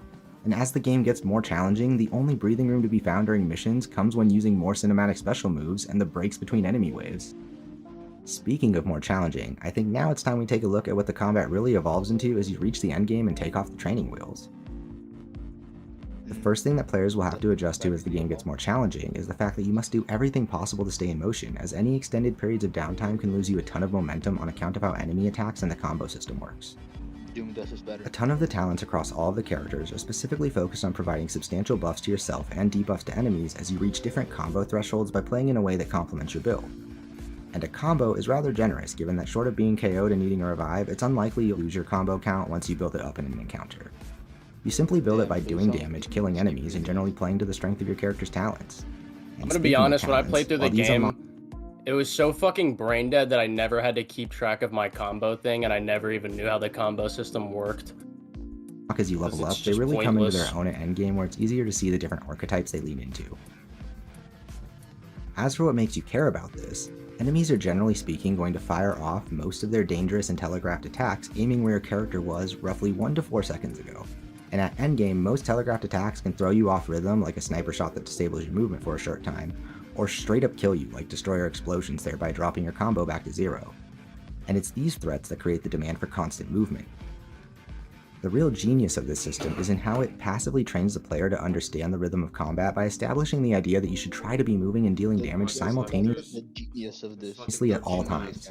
The faster you ramp up your combo, the sooner you fall into the flow state of your character and your preferred way to play them or the build you've crafted, which is the perfect segue into Buildcraft. I want to say right off the bat, Rocksteady have delivered hands down the most well thought out and confidently designed collection of build crafting systems ever developed in a live service or looter shooter at release. I am not exaggerating when I say that almost all popular live service looter shooters tend to release with a build crafting system that is lacking impact, terribly balanced, grindy, half-baked, unimaginative, or some combination of all of those things, and often requiring entire redesign. If this is the best, then we are seriously doomed. Yeah, we're in the games that end up surviving long enough to justify such. In this case, the opposite is true. For starters, let's look at the more basic stats and bonuses that can roll on gear. All gear pieces as of right now can have up to 3 stat modifiers, which at endgame can all be rerolled indefinitely. I want you to look at this. I want you to look at the stat modifiers right now. Is it just Customization. numbers go up? It's literally just numbers go up. Damn. Of any piece of gear. Any better than And the these range Avengers. from small things like 15% bonus grenade damage to grunts, up to plus 50% damage to your firearm of choice. Not a bunch of negligible numbers go up bullshit, but meaningful buffs you can feel. Now let's look at a special ability, the likes of which can be found on any piece of gear that's legendary, yellow, such as critical hits instantly give you full combo, or this weapon does no damage to grunts. I gotta bring this up about the looter shooter or part. shield Pause the harvesting video. now drops a damage. Bro, Colin, remember when we first played the game and I unironically forgot the game was a fucking looter shooter? Like, that's how fucking bad it was. Damage buff instead of shield pickups. To give some additional context, these kinds of gear pieces are not particularly special or hard to get, and in fact, once you start the endgame, you'll quickly find that you throw away anything that isn't at least legendary because it becomes the standard. There are 2 other unique types of gear that can be even better with even more extreme effects: Infamy gear and Notorious gear.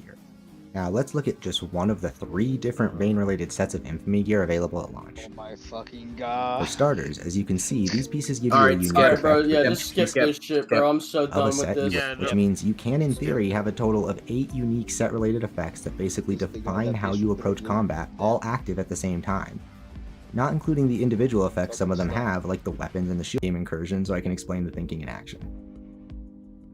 As you'll see in this footage, there's a specific order of operations to dealing with enemies in Somebody more please challenging skip this content garbage. using a Bane Dude, it's craze like, is he that done broken talking you'll be about, trying to Like, apply there's like points that address like anything. afflictions, Yeah, as 'cause these elemental that's the status story effects at are all. especially deadly and core parts of most endgame builds. Like, I In think this is case, all we're trying to just apply the talking Venom about Affliction, I which think Bro, crazes this enemies fucking, and like, starts the kind of variety, like, the kind of, like, points he's bringing up is, like, looking at, like, you can walk in a video game and being like, you can walk forward, you can walk left, you can walk right, you can walk backwards. It's like, no one fucking cares, dude. This shit is My meaningless. explanation. Here's the thing. I don't think anyone like complaining about this game is talking about the gameplay. Maybe just the bosses suck. It's mainly about the story. Like, Well, the Which he's not gameplay's addressing. nothing special. It's literally, yeah. it's fine. It's okay. well, people find it fun. It's like, what about the story? The story's awful. That's where people are activating talking a about. cavalcade of buffs relating to it. It's like this guy's Certain- jerking off this gameplay like it's something fucking like he's never seen before. It's like, bro, I can like list 5 games that do all of this shit better. Bro, Sunset Overdrive has more creative variety in the first 2 hours than this game does in its entire fucking lifespan. Doom Eternal. I would rather Shadow play of the War. Avengers game. Certain weapons Yeah, and so builds the can do this in Avengers unique amp ways, up- but amp at up worst the you will stuff. always have Just affliction crazy to grenades and say. melee to apply them in a pinch. Once affliction has been applied, most of our bonuses come from attacking already afflicted enemies, such as the puddles with the Bane mask, which doubles all of my damage for 20 seconds when I touch it, or the chance to drop a live grenade every time I melee a crazed enemy. There's also the element of surviving and finding the fastest way to regain your shield or health when in an emergency.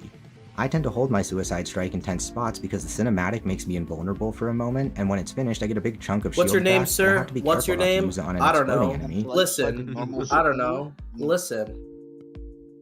It was so funny when Noodles is like, "What's your name?" Like trying to ask me, and I'm like, and then everyone's just like, "I don't know. Read. Listen. I don't know. Read." Because I'll get caught in the blast as the attack ends. And that's just the gameplay to consider on the player's side. Some enemies may be affliction immune, which then requires you to hit them with a crit by either aiming at a critical spot or just proccing one off a critical I will chance to crit open your enemies up and apply girlfriend. your afflictions. Some enemies may explode would or ruin mutate into more having powerful one. enemies if not interrupted, requiring a mix of knowing when to keep your distance and when to rush in to interrupt them. Some enemies will also, throughout the course of the story, be infused with powers relating to the Justice League, such as super fast slash-infused enemies or shielded Green Lantern-infused enemies, which also show up at Okay, endgame. and some enemies will fuck your mom. What I'm getting at here Very is that there are a cool. wide There's variety of Lucas enemy situations and types. enemies to The account amazing for that Lucas will debate you in the middle of a battle. That's cool. constantly reinforce playing to the strengths he and the server weaknesses of mute each your playable abilities? character and their builds. Between regular grunts, long-range snipers, two larger types of brute, as well as tanks and helicopters, there's a decent variety of enemies and modifiers for them, especially for a game that just launched and has more content coming in just over a month. There's also weather modifiers like these lightning strikes that absolutely slow my momentum to a crawl and leave me wide open to getting clobbered if I don't dodge. And then on top of all of that, there's always the constant threat of the timer pushing you to finish your incursion as fast as possible. Taken all together, what the combat in Suicide Squad really succeeds at above all else is creating an intensely satisfying gameplay loop that can offer both the relaxation of finding a rhythm and flow state that keeps you hopping into one mission after the next, as well as the intense high-octane challenge of pushing your build up against its limits Wait, as you Noodle? climb up the ladder of mastery ranks. Someone just told me Noodles has never even played the Arkham games. Yeah, no, he said he did. Yeah, he said that. He said that in I the assume he debate. looked at the cutscenes. Well, I mean, I just assumed like. So, with what I hope is a he relatively likes comprehensive look at the game Suicide out of the Squad and way, doesn't I'd like like how to address people are many saying of the it's less than inferior valid to criticisms being hurled at this No, game I from think nearly he's every just a direction. troll. Someone said earlier that he said. Someone said earlier in my Oh wait. that he was in my channel.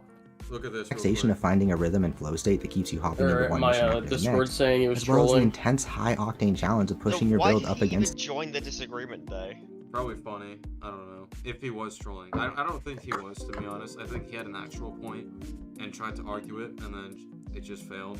Maybe later he trolled, but at first it seemed like an actual point. But yeah, let's its limits as you climb up the ladder of mastery finish ranks. this. What was this for? Who is this for? Who is this for? Who is this for? A shark with a gun?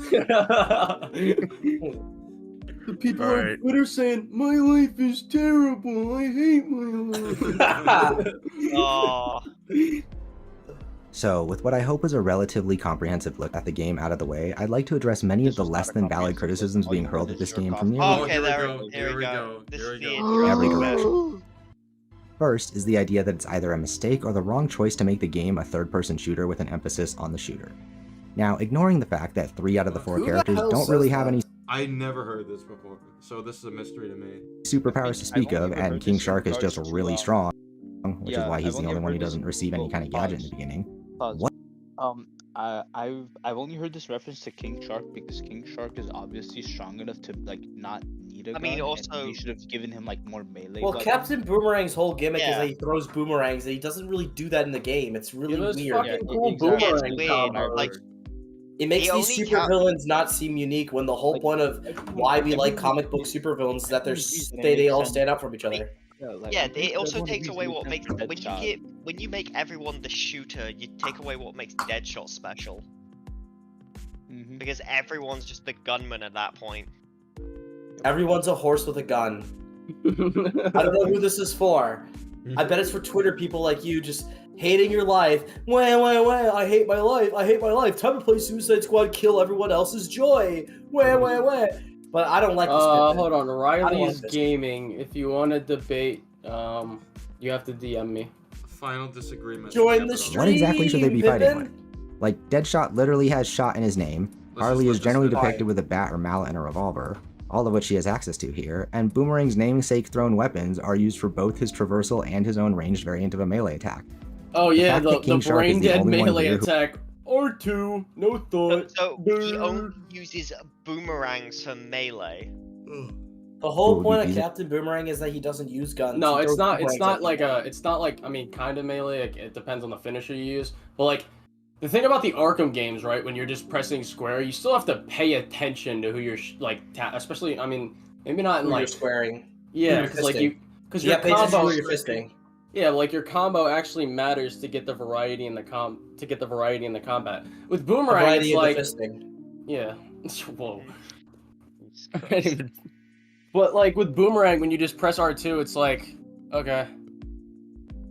R2, yay. Well, but in fairness, when you press R2, do you have to be in fisting distance? Oh my god. Yeah.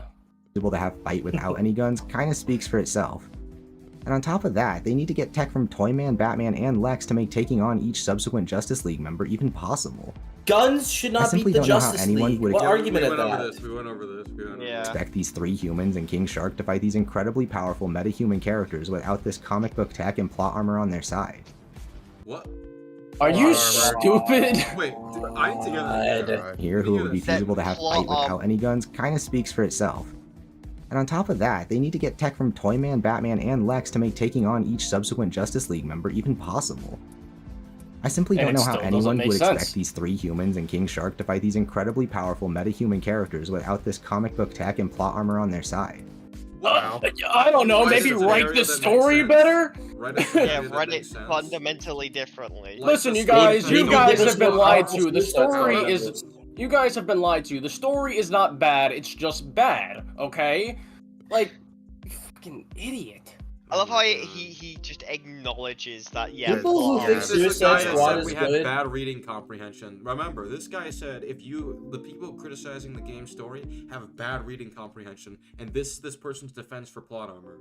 Well, no, bro. Everybody has. No, it's not even a defense of plot armor. I think he's one of those motherfuckers who thinks everything has plot armor because he doesn't understand the concept. Well, here's the thing that really bugs me. Haven't you noticed people who defend Suicide Squad just vehemently disrespect comic book storylines inherently for being comic book stories?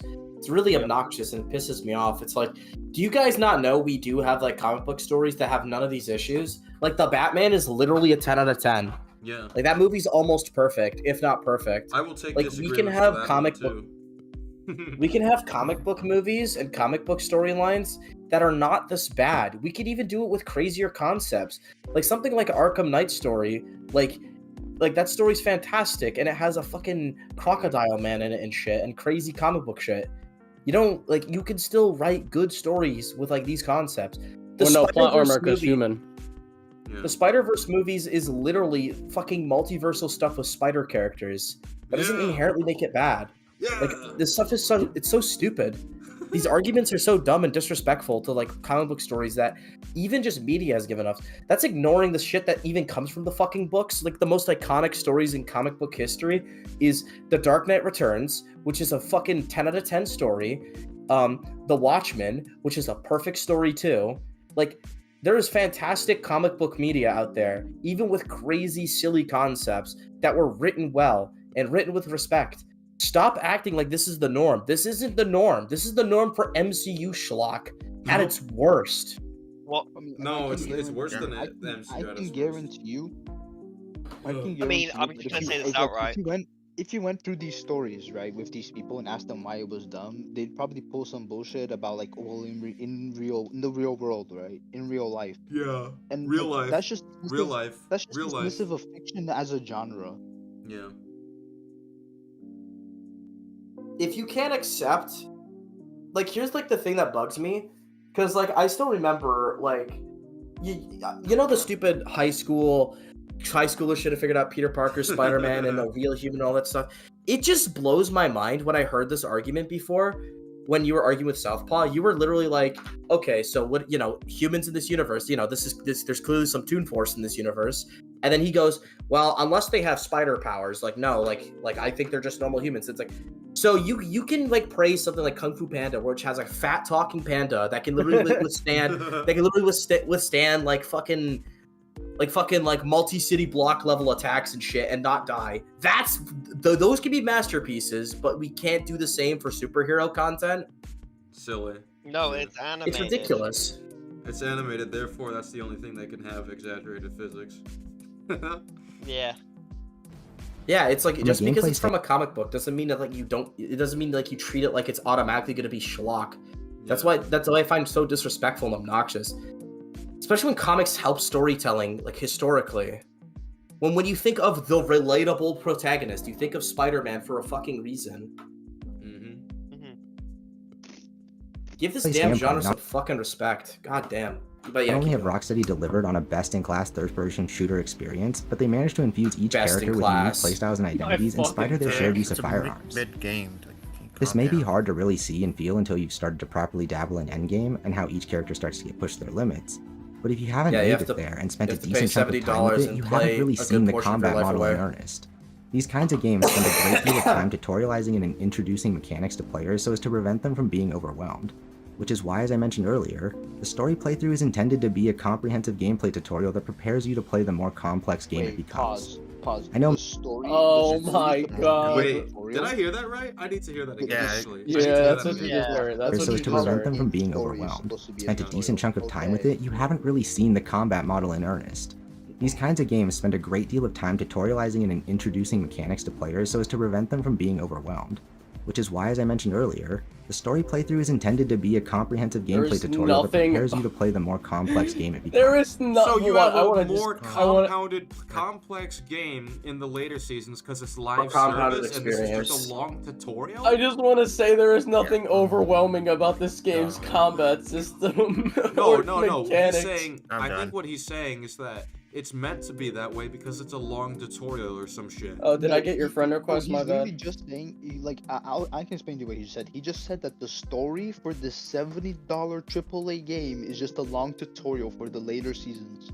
Yo, I got a disagreement. I got a disagreement on the line. I want to rush through this real quick. His argument is that it's a combated experience after you beat the game. Yeah, you just have to wait. Innovation but comes why should I have to play for 10 or 20 hours before it gets really good? And the fact of the matter is that it's not unfun to learn how to play something new and see where it goes. But if that's It's how you not feel, new. then There's no innovation, my guy. There is no innovation. He's basically saying we have to wait for the later seasons for innovation.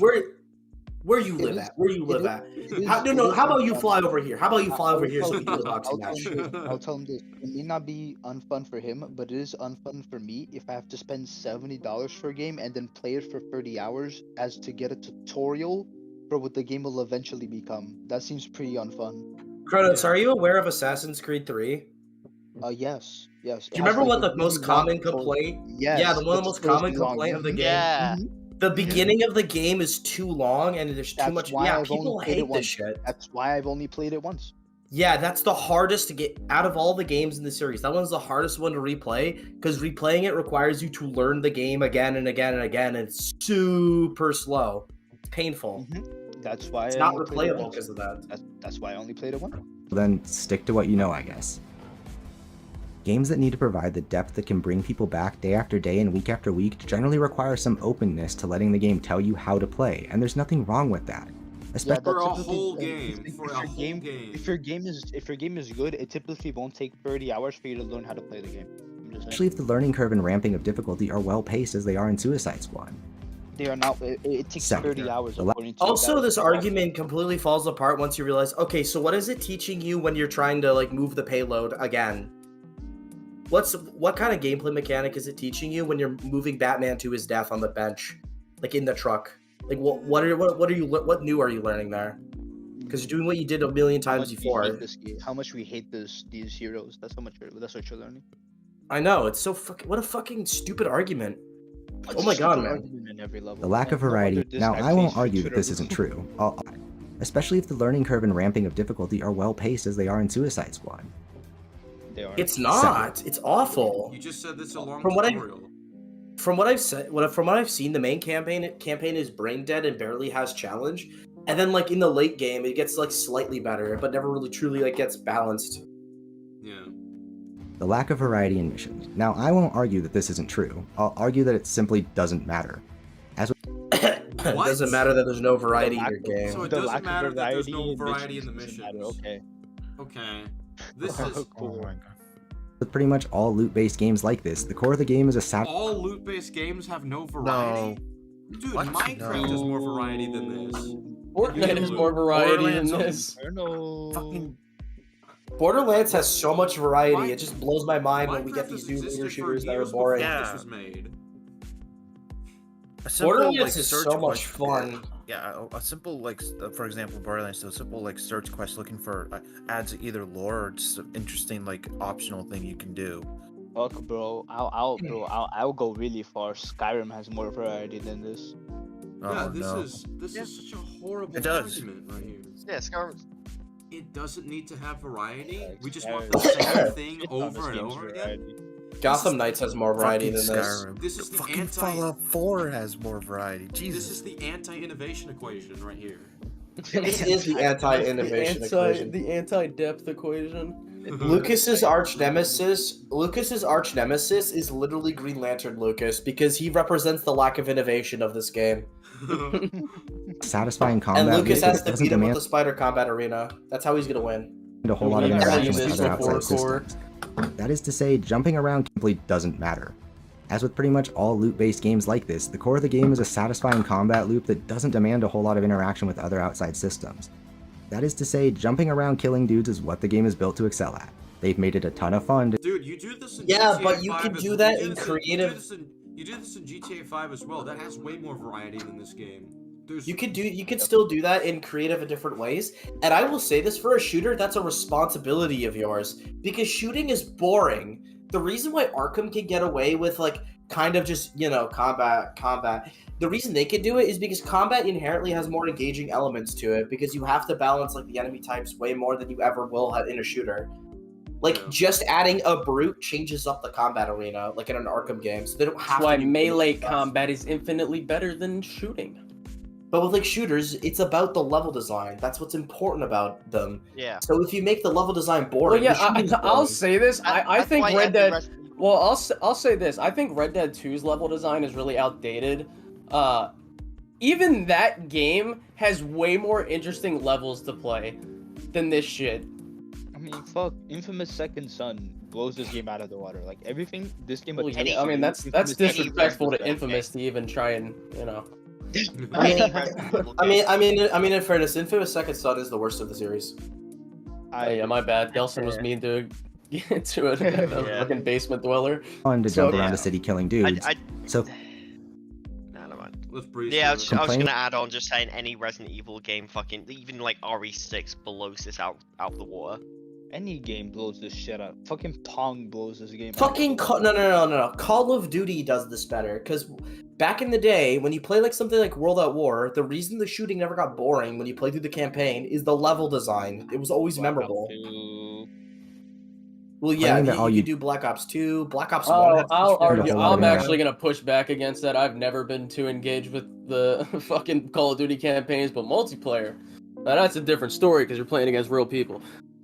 Well, even in World at War, like you do different stuff like in the campaign. It's not just shooting. Like the level design makes it interesting. There's literally a level in the game where you have to deal with the Japanese as the American soldiers, and they change up the gameplay by like having like the Japanese Oh, I know, soldiers like, yeah. actually they Let's- blend into like the about. trees and shit. That stuff is well Let's- made as hell. Let's get through this because apparently we have another disagreement soon. interaction with other outside systems. That is to say, jumping around killing dudes is what the game is built to excel at. They've made it a ton of fun to jump around a city killing dudes, so complaining that all you do is jump around killing dudes is kind of hollow criticism, isn't it? No, Your fucking praise for it is hollow. It's the lack in variety. That is the point. You can jump and shoot people, but you can do it in a way that where it's more entertaining and fun and Do it in different. You can GTA change it 5 up. and that has variety. What are you talking about? Oh, whatever. It's the same in pretty much every looter shooter, and even just regular shooters like Diablo or Path of Exile. Pause. I gotta bring up something because I don't like Destiny 2, but the one thing I do remember is Destiny 2. Like, despite how I feel about the game, the levels are memorable. At least the meaningful ones. Like there's these levels where you have to kill enemies in like an area with light and darkness, and you have to like balance that to get collectibles to get to the next arena and stuff. There's like a level where enemies only take damage in the light, so you have to lure them into like bright areas.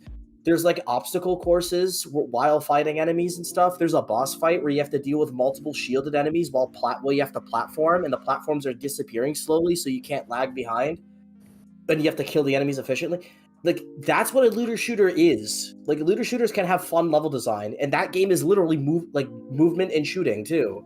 Like, you don't get to excuse it by saying it's a looter shooter. Like, Borderlands literally has so many fun levels.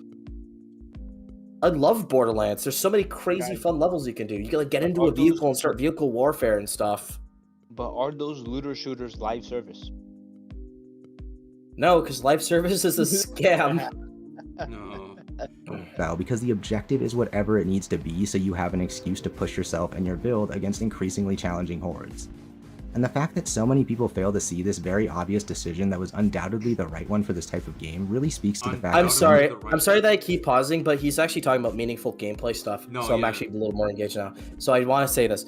So you know how he's saying, oh, this game is just movement and shooting, and like, you know, that's like the point of it, and like the objectives are just there to keep you distracted and all that. Keep in mind, this is like a full price video game.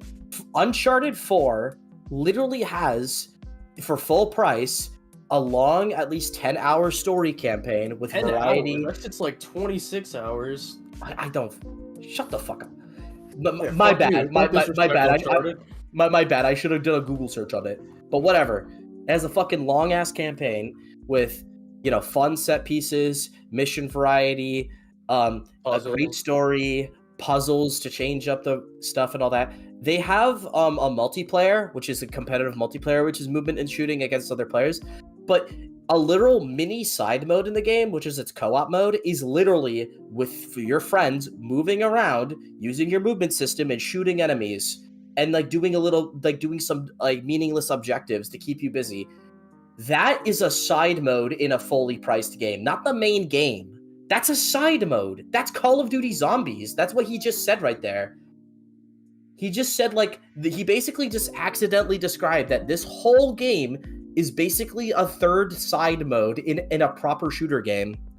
That's so bad. Imagine like having a Call of Duty game where it's just COD Zombies or just Spec Ops, the Spec Ops mode. That'd be so fucking bad. Nobody would like that. That's boring. Imagine Uncharted 4, no story, no multiplayer, just that co-op mode. Like, no, that wouldn't be fun. I love how he said that it was undoubtedly the right decision for this type of game, but like clearly it isn't, because this game is fucking bombing like hell. Someone said Lego Batman has deeper combat than this game. It literally does. It literally does. Lego Star Wars so hard. does. Like, this is an epic. Lego Batman is peak. The right decision. Like, how are you gonna say this is the Lego right Batman has way better level design than this fucking game. Absolutely. Way better level design. Jason the Joker. Pac-Man has when better you're playing level with design. the Justice League. Pac-Man.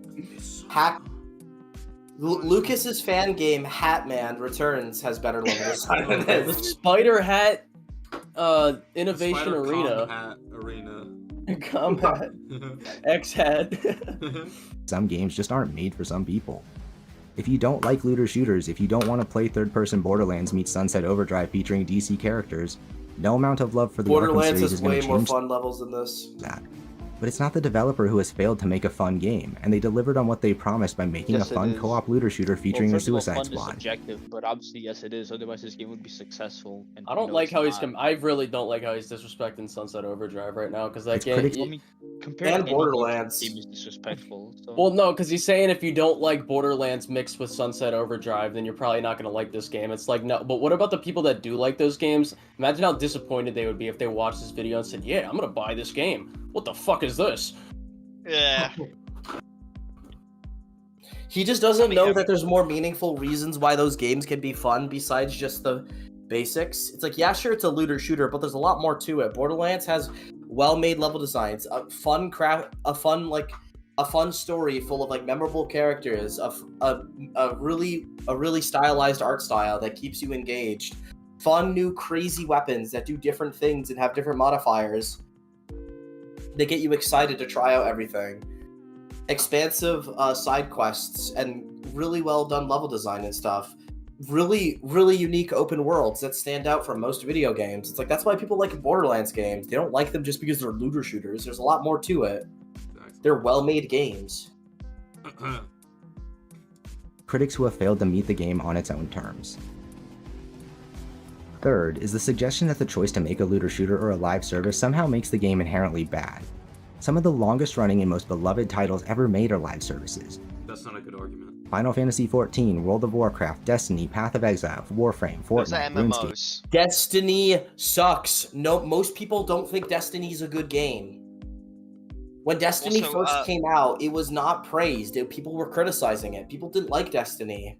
Well, yeah, I'm pretty sure people shout. I don't even disagree with what he said, saying it being live service isn't inherently a bad thing. It's like, okay, but this one's not that good. Yeah, This one's badly executed, and this person being is a saying, live service. well, is other just, games like, did it too. immediate That's what revenue aboutism. because, Yeah, like, there are good games that are like most like MMOs are inherently live. A lot of MMOs are live service. MMOs are good, but we distinguish it from normal live service because it's not as scammy and scummy, and there's a lot more to it. Yeah. Like World of Also, Warcraft is a really like Warframe. World is of free, Warcraft has World of fantastic Warcraft world is free. building and like really good like levels, side quests, storylines, and stuff. And like like it's like an engaging, expanded universe, right? Like that's why people would play something like that, or like DC Universe Online. Yeah, it feels like all right. Let's just finish this. I'm actually Countless just because publishers have often failed to find the balance between generating revenue to keep the game going and providing a fair value to players does not invalidate the ambition to create games that last and build themselves over time.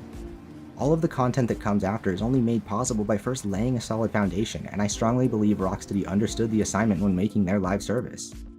While we won't know for sure until we see the amount and quality of content coming in the first season next month, there is every indicator that they made a conscious choice to prioritize a consistent delivery cadence for future content, at the risk of seeming a little content bare up front to those of us who can put 50 hours into a game in a single week. That's I such a regularly hear poor reviewers- risk to take. Like, that's such a stupid thing to say. Like, you paid $70 for it up front. It should be packed to the brim with like fun, well-designed content.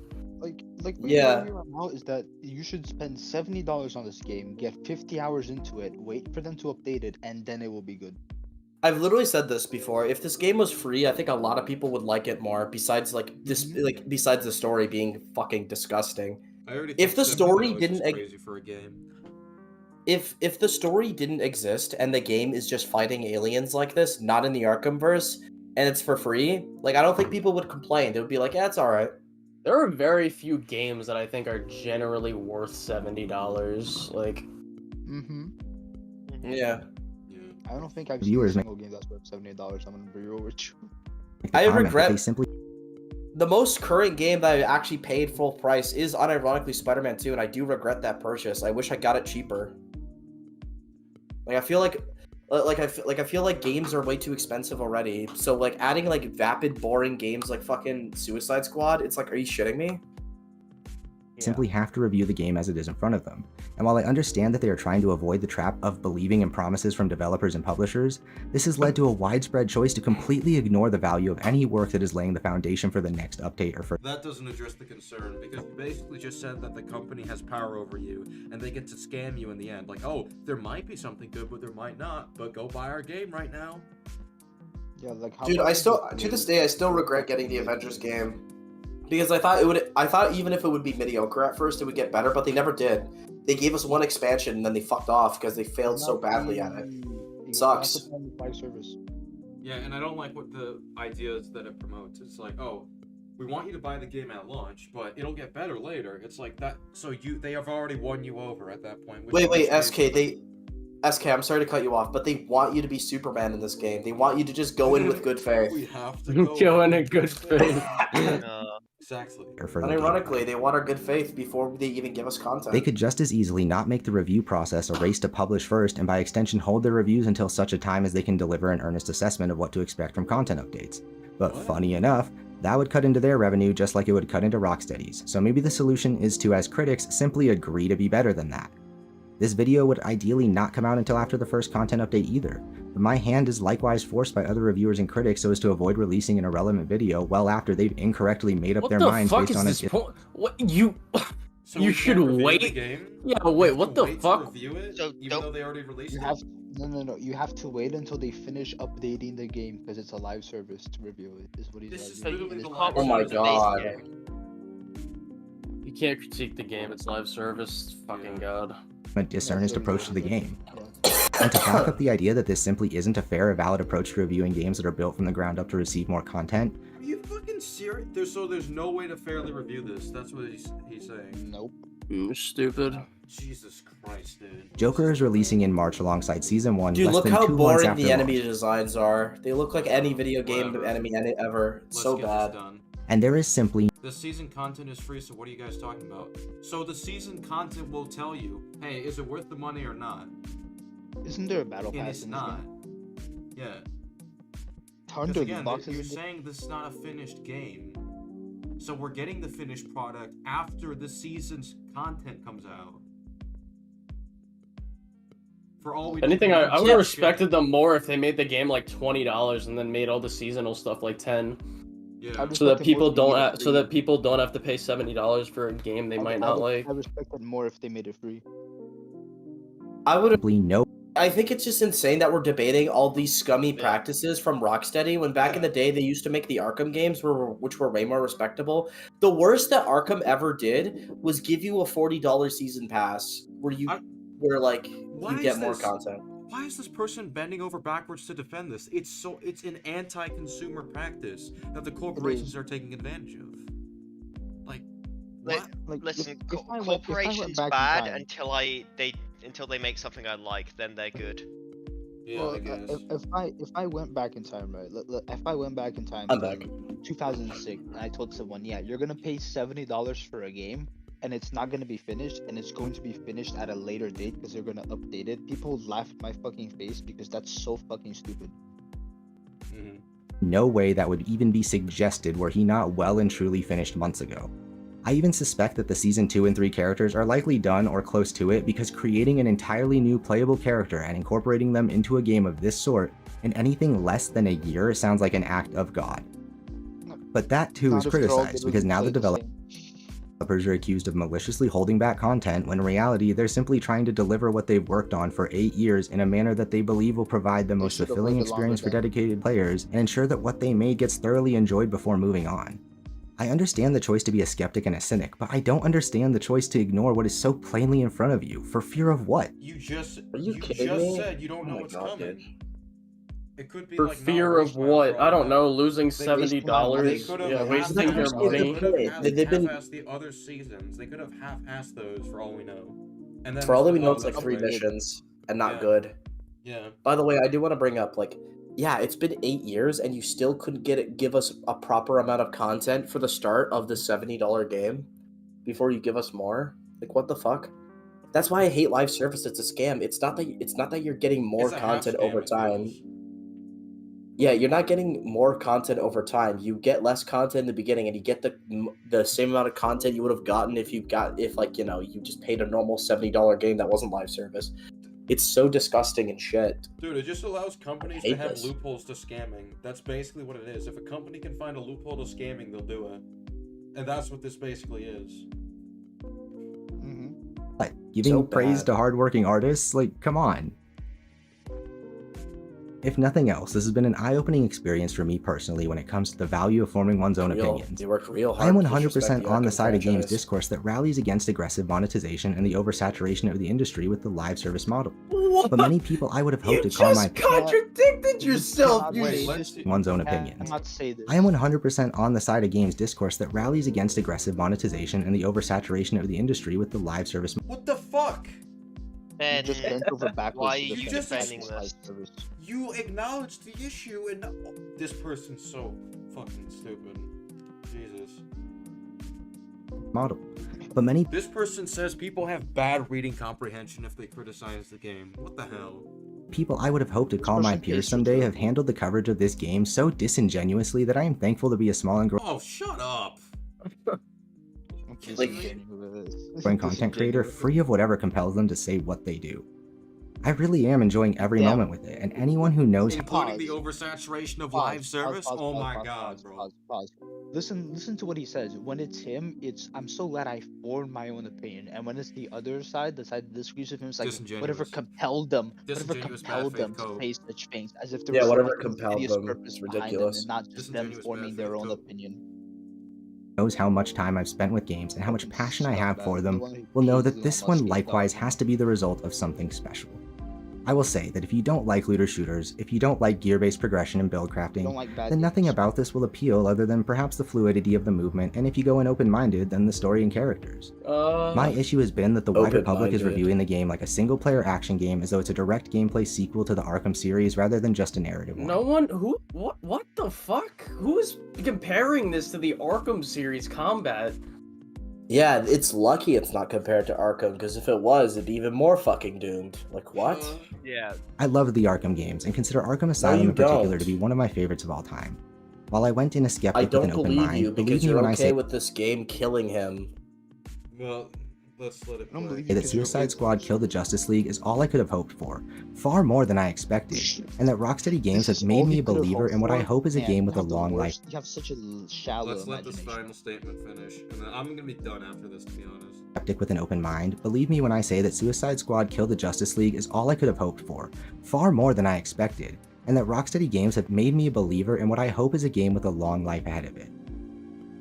So all I could have hoped for, but including the oversaturation of live service. Bro, if this is all he could have hoped for, no wonder the gaming industry is in the shit right now. People like Thank you to their fucking awful standards, bro. Like, what is this? everyone who had a hand in making Genuinely, what Suicide is Squad this? Kill the Justice League.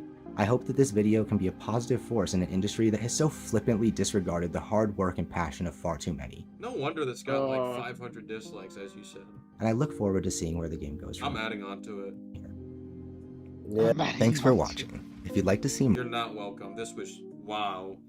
This was You, awful. so This here's the thing, right? I'd understand making like bad. Do you want me to videos or add the whatever. guy to the?